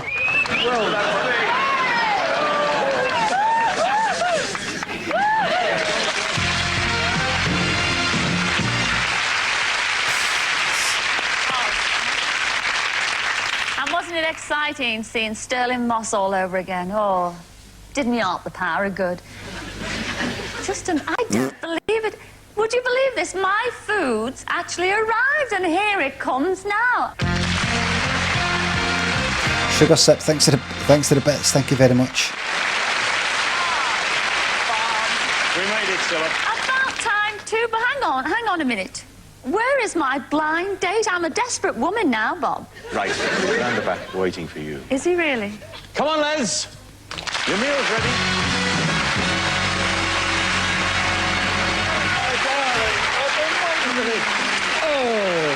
The Mrs. Six on babysitting. What has she got? Look at this. Oh. Get right in there.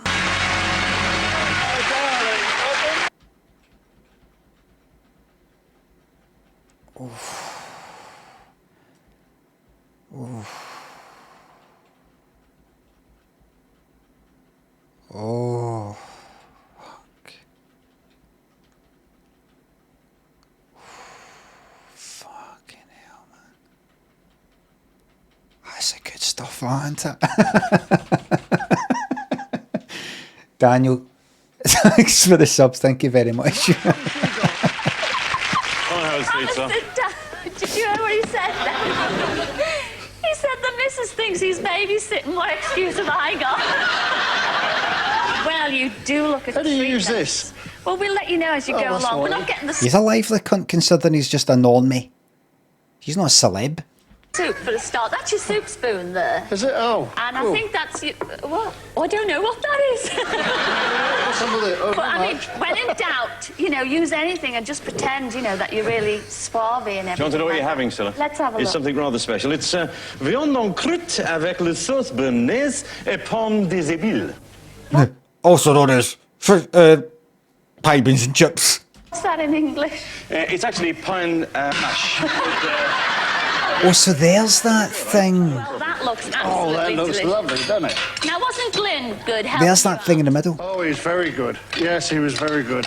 I'll give him a few starters. I'll show him how to do Because it. you see, I was really getting a bit worried. Oh, what?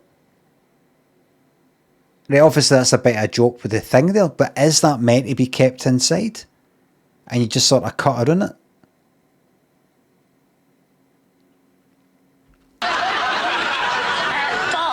Bob. He's left his walnut in. What do you mean?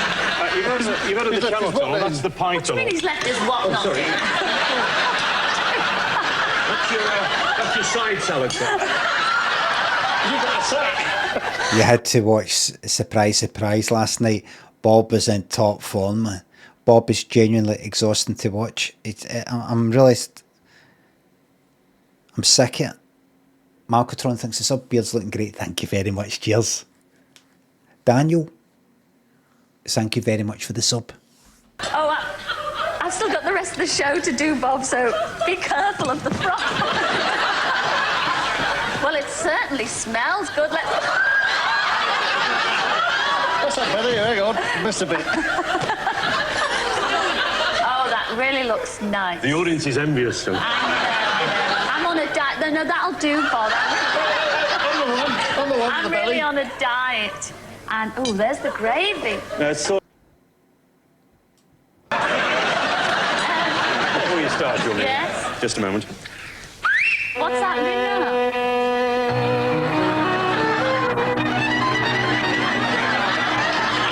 Do you know what?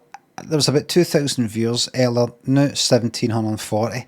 I'm fucking glad, because this could be seriously depressing for some smaller streamers who stream like 8 hours at a time, have streamed like 150 hours, about 150 fucking hours a week or something. Is that possible, actually? I don't know. And they've just seen their Twitch recap thing. They've streamed that amount. They've got that amount of fucking viewers. And they come on here and they see me at what was about 1,800 viewers watching this absolute shite. Yous watching this, me watching this, and they'd be like, that, I'm just going to stop streaming because this whole the game's rigged. How's this cunt getting even one fucking viewer watching this pish that he himself doesn't even look like he's enjoying? He's yawning through half it. He's just, it's I think Scottish guy or an Irish guy, and he's just sort of a fucking grey beard and stupid hairline, and he's just sitting there like this. Like this. This is shite. This is shite.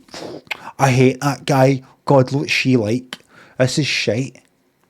And he's got like about 2,000 fucking viewers.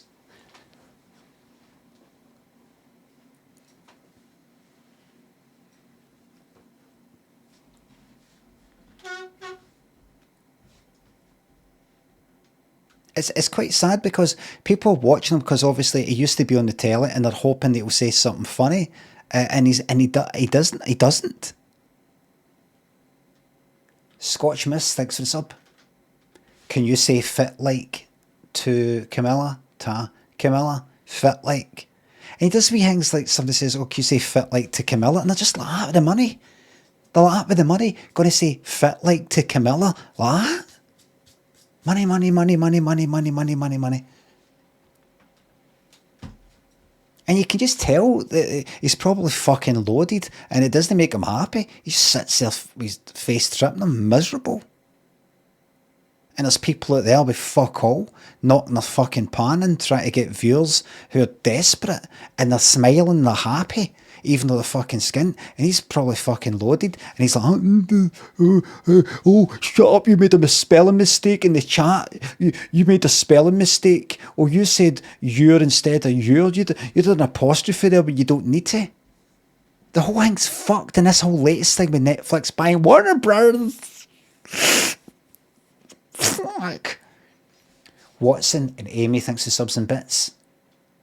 Just back from the work Christmas party, had a shite time. Thank God for Limmy. Thank God for Cilla. Good night and God bless. Oh, yeah, way good. Chornbley, Beardman, thanks for the subs. Better than joining the Navy. Might want to reconsider that.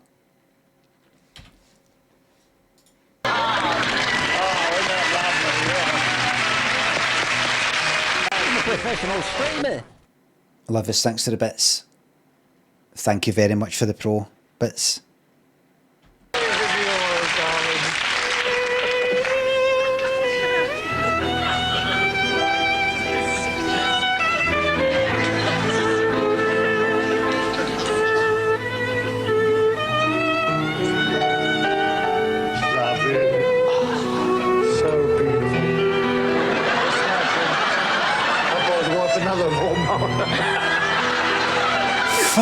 up about the fucking lawnmower?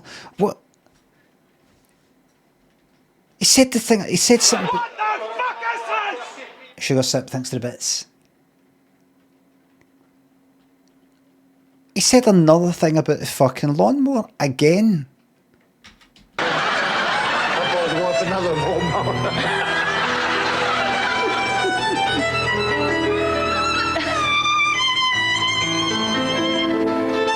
He's just going to end up just shortening it to go like that. Yeah, lawnmower.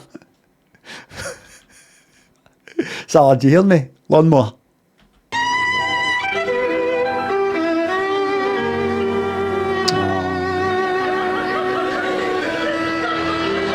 Who's got electric bands on it? What was that, mate? Something to do with a lawnmower.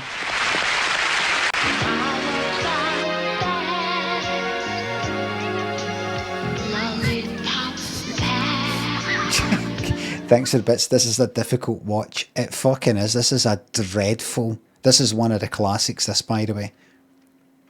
I liked her singing Angel by Madonna, but this is one of the true classic shite episodes. This is pure fucking shite. Marvin, you've got to get me off this monkey. Kicker Conspiracy, thanks for the bits. Scylla turned evil after years of this. Or Scylla's been evil since day one. Scylla was evil before there was such a thing as evil. Scylla invented evil. Brownie, thanks for the sub. Coming home to this vibe after 10 pints and a curry is genuinely making me question my sub. Listen, mate, we need these downers to make the, you know, the peaks. We need these troughs to make the peaks look even higher. Strato Street, thanks to sub. Got back from the pub and this has genuinely drained any remaining joy I had from this. Good, good, good. We've only got 10 minutes left. Have you got any spare pegs? Oh, Les. That was lovely, wasn't it? It was. Oh. Do you know? Place your bets. Are we going to get another mention of the fucking lawnmower? I'm really getting in the mood. I think this... So am I.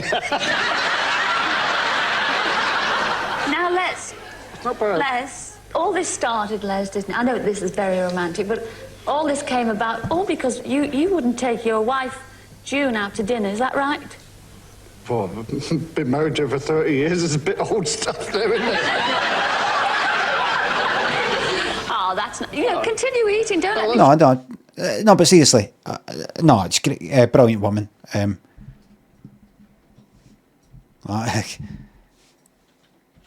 Saw Scylla there and went like that. No, but see, no, I shouldn't.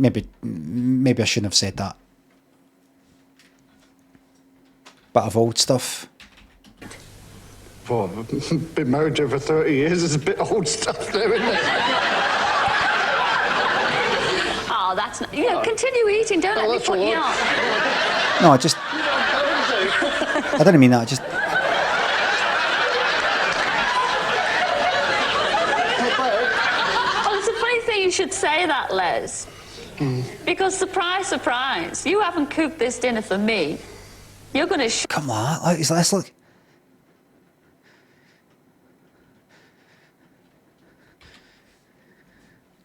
I don't want to be around him.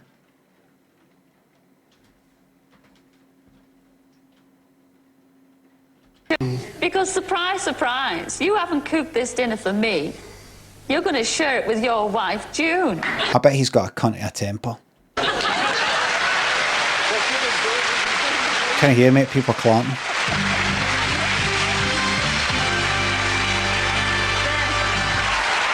Yes.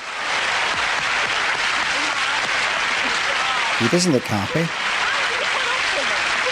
I've come for a meal, but looking at that, I'd rather go without. She said she'd rather go without.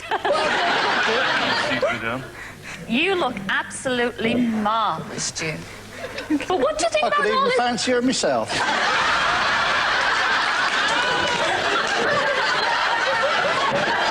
The two, it seems like the two of them hit each other with Parter like that. It might not be problematic. I've got to keep watching.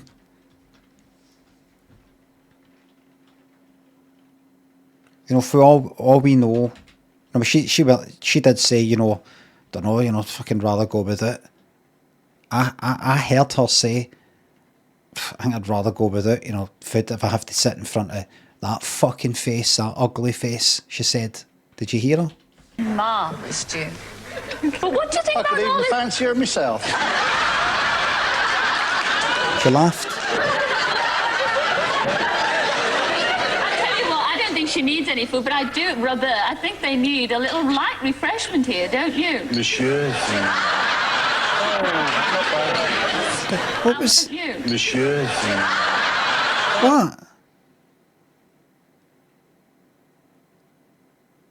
Are they howling with laughter because he said Monsieur? Oh, because it's beer. They need a little light refreshment here, don't you? Monsieur. But that's not that funny. It wasn't that...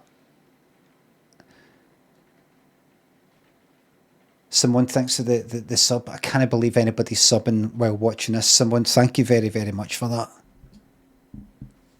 And while you're having a little light refreshment, guess what I've got to do now, Les? I've got to make another phone call. Have a listen to this. Enjoy your drink, Jude. See you later.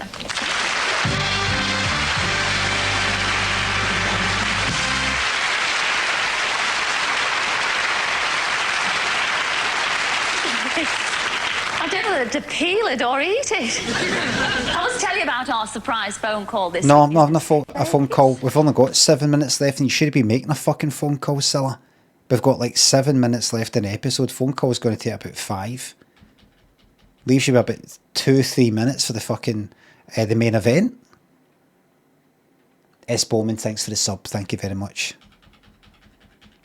Not watching this stupid phone call by another arsehole.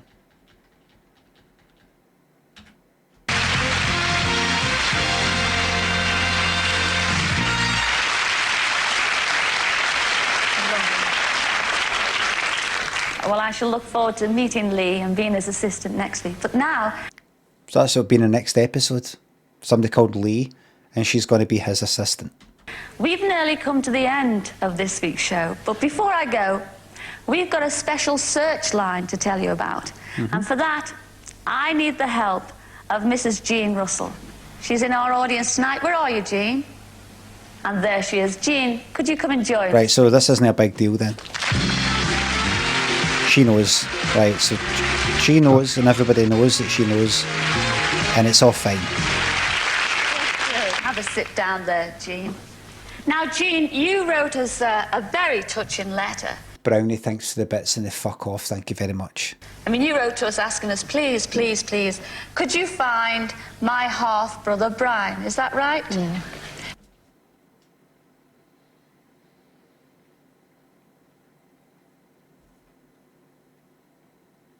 My name's Brian.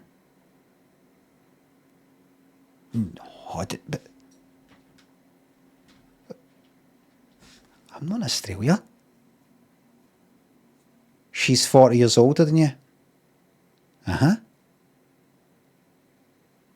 That's possible. Half brother. Yeah. Holy heck, do you a missing half sister? I do a missing half sister, yeah. Because you and him, you were very, very close when you were teenagers. That's right. Well, how long is it since you saw your Brian? Wait a minute. I mean, you wrote to us... Right, sorry. Now, Jean, you wrote us a very touching letter. I mean, you wrote to us asking us, please, please, please, could you find my half-brother Brian? Is that right? Yeah.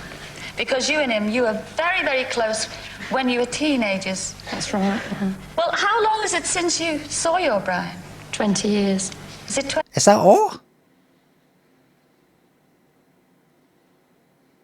Is that all? That's, I mean, compared to some of these old cunts up there, it's like 40 years for them. 20?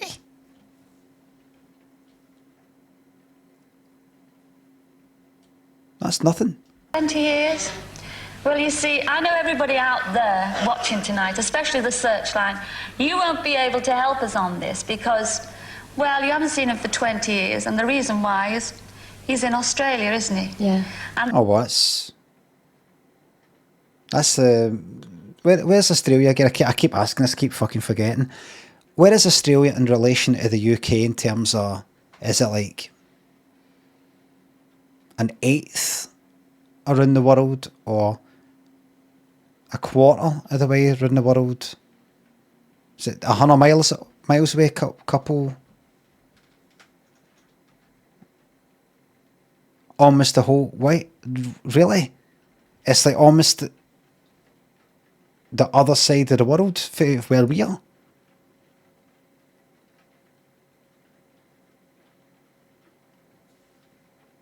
Oh, then she's never going to find them. Why are they bringing her on? Just to kind of say, oh God, that's terrible. Australia, and that's where he. My memory, and that's where he is.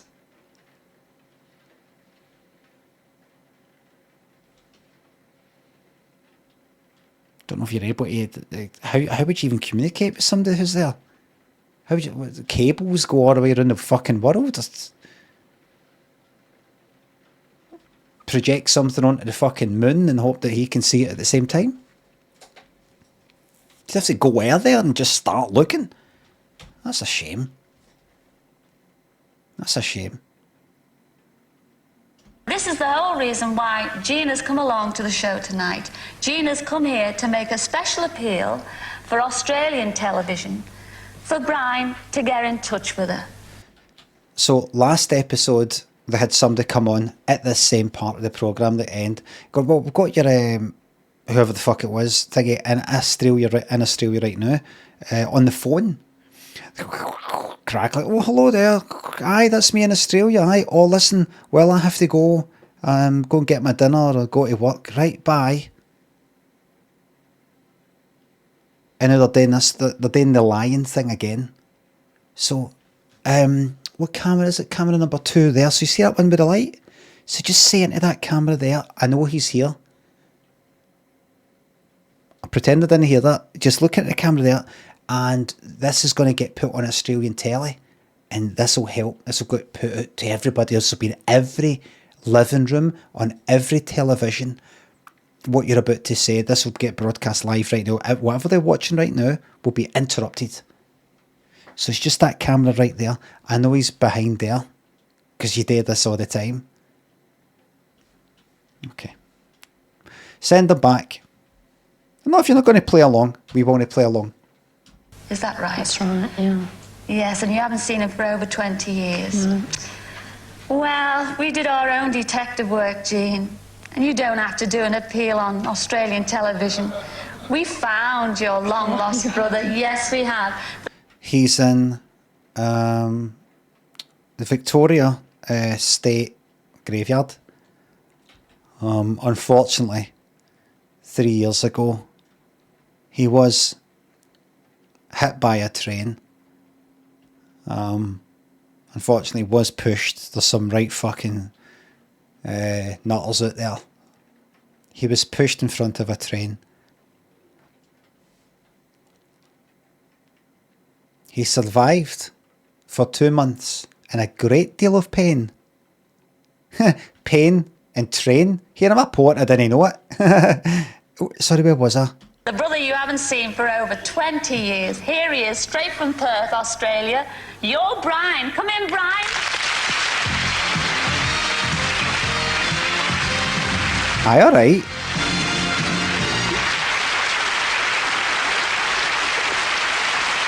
I've never seen that before.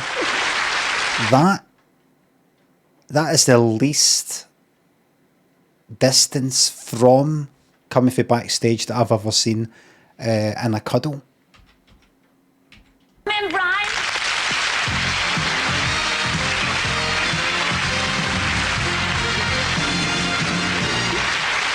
I wonder what the world record is for least distance travelled by a long lost relative on surprise surprise from that bit to the cuddle. The world record.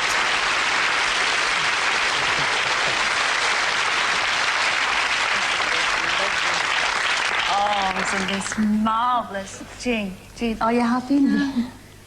Well, we're certainly all happy for you, aren't we, ladies and gentlemen? God bless you.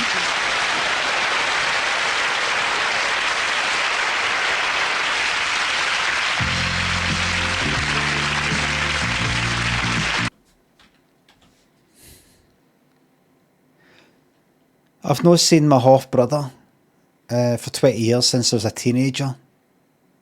He went to Australia. Can you help us find him? Help me find him. We managed to find him. Here he is. Cuddle. Bye. Nay.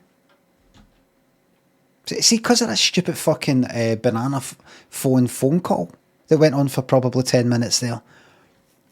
Well, went on for 5-6 minutes.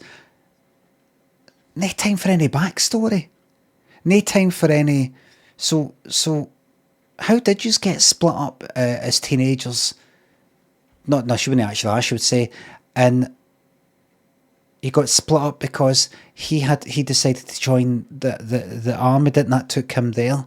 And you kept in touch a bit, but then you ended up not being in touch.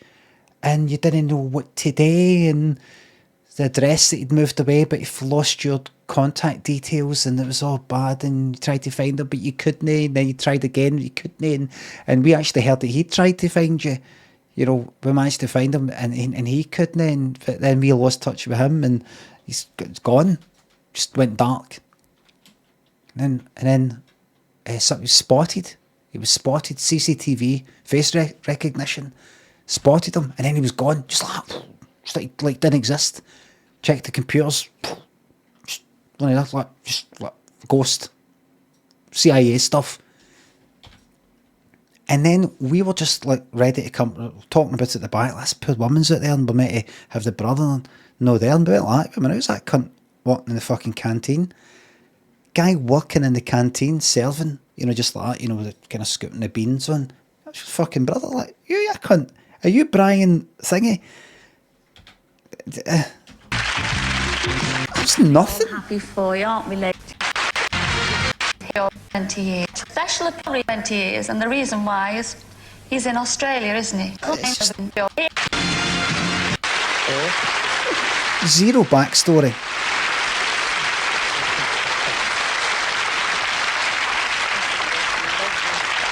Oh, isn't this marvellous? Gee, are you happy? Well, we're certainly all happy for you, aren't we, ladies and gentlemen? God bless you. But he means nothing to us.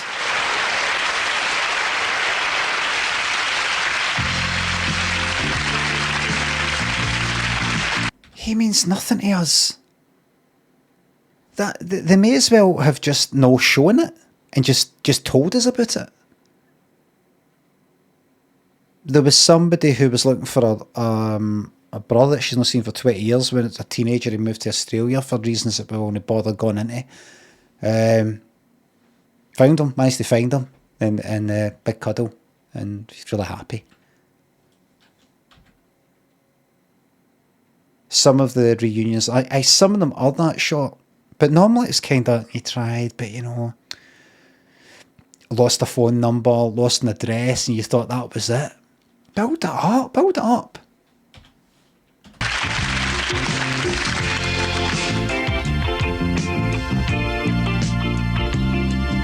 The more the world is changing. Sorry, interrupt. This is 49 minutes. The whole video is 51 minutes long. The credits are probably about 30 seconds. We might be getting the full length one again. The more it stays the same. Tomo, who's a 36-month subscriber at least, says lip sync. Do you think, mate, I think she's miming? What the fuck is somebody who's been watching this for longer, like almost 3 years? Why now are you saying she's miming? Emily's saying bannable. They're calling for a ban. Craig is calling for a ban. They're calling for a ban. I've never seen anything like this. Not seen it like it. Sorry, please ban me. No, Tommy. Fight back to these bastards calling for a ban. Say, ban this. Life is full of small surprises. It's a never-ending. Oh, it's so good to see them united. Nothing is impossible. Will you believe your 5 seconds of If backstory. the unexpected brings a smile, that's a surprise. If the unexpected brings a smile. What the fuck? Wait a minute, she did another thing with Mythiel. Right, first of all, horns go up like that. This is witchcraft. That's incantation.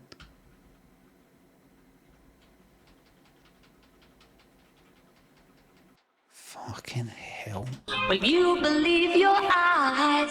If the unexpected brings a smile, that's a big surprise, surprise, surprise. Incantation. The unexpected hits you between the eyes. Boom, boom, boom, bottom. The unpredictable, that's the surprise you see. Surprise, surprise. No, this is another one. Well, sadly, we have come to the end of Surprise Surprise for this week. And I'd like to say a very big thank you to everybody who's taken part. Not forgetting our lovely Bob over there. Fuck off with this cunt. Look at him. Shut your fucking cake hole. Actually, sir, don't worry too much about you missing out on the pie. Oh, fuck up. Just fuck up. Oh, fucking hell. Look at this. Look at that. What is actually going on there? Where's the hair coming out? Is the hair coming out for there? Or is that coming forward? I can't make out what's happening.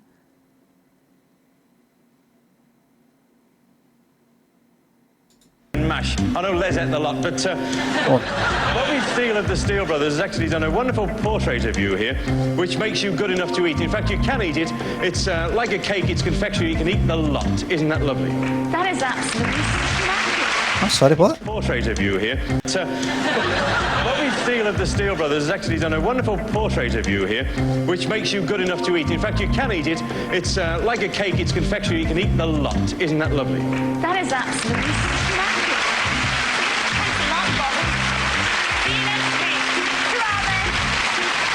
Ta-da. One of the two singers at the beginning makes cakes that look like paintings in picture frames. You can eat the lot. You kept that fucking quiet. That should be the main thing.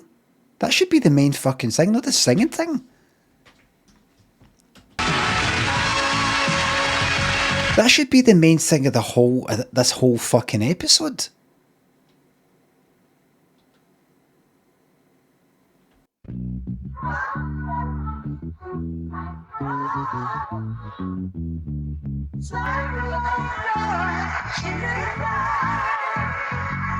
Awful episode.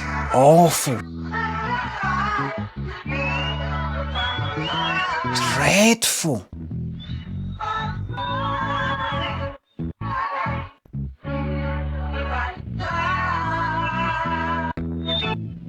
Dreadful fucking episode.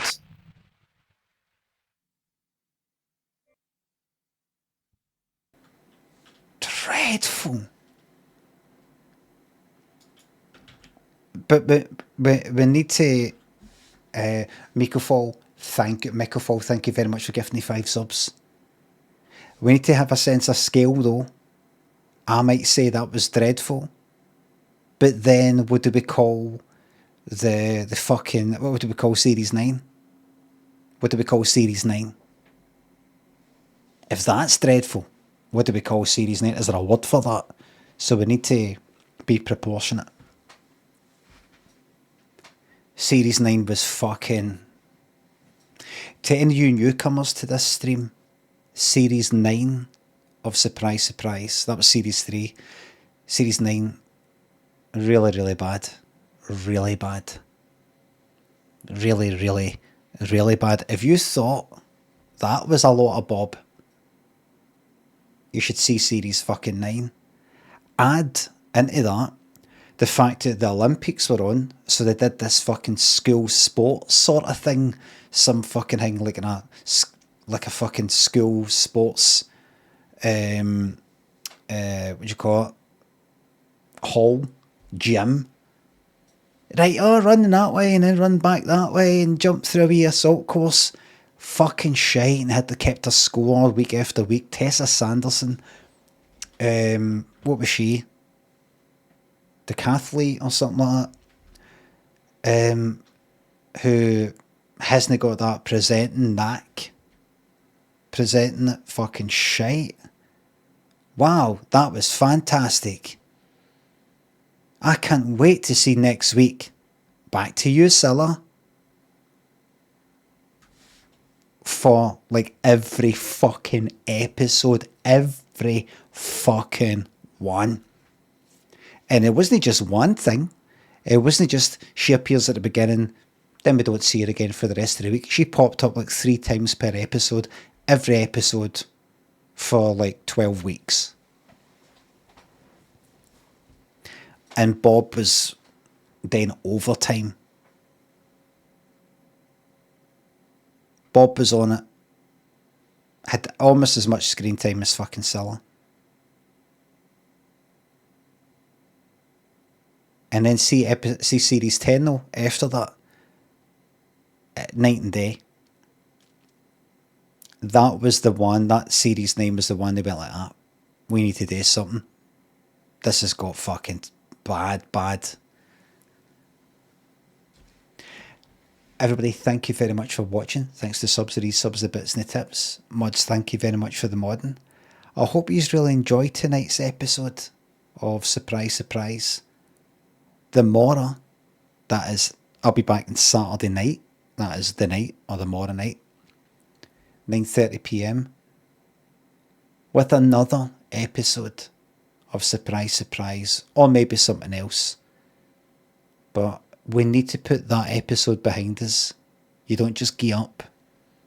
You go right back into the thing that made you depressed and a down on, giving you the fear. You go right back to it. And you keep at it until you find a good one. And then you leave. It's like SAS training for Twitch. Aye, this will get you ready. The worse it is, the better prepared you'll be for life out there. You'll be more resilient. You'll be stronger. Be able to handle anything. Merlin ready. Oh, I never heard of that. Merlin ready. I'm going to look that up. Everybody, thank you very much for watching. I'm away to go and find out what Merlin ready means. Bye for now. Merlin ready.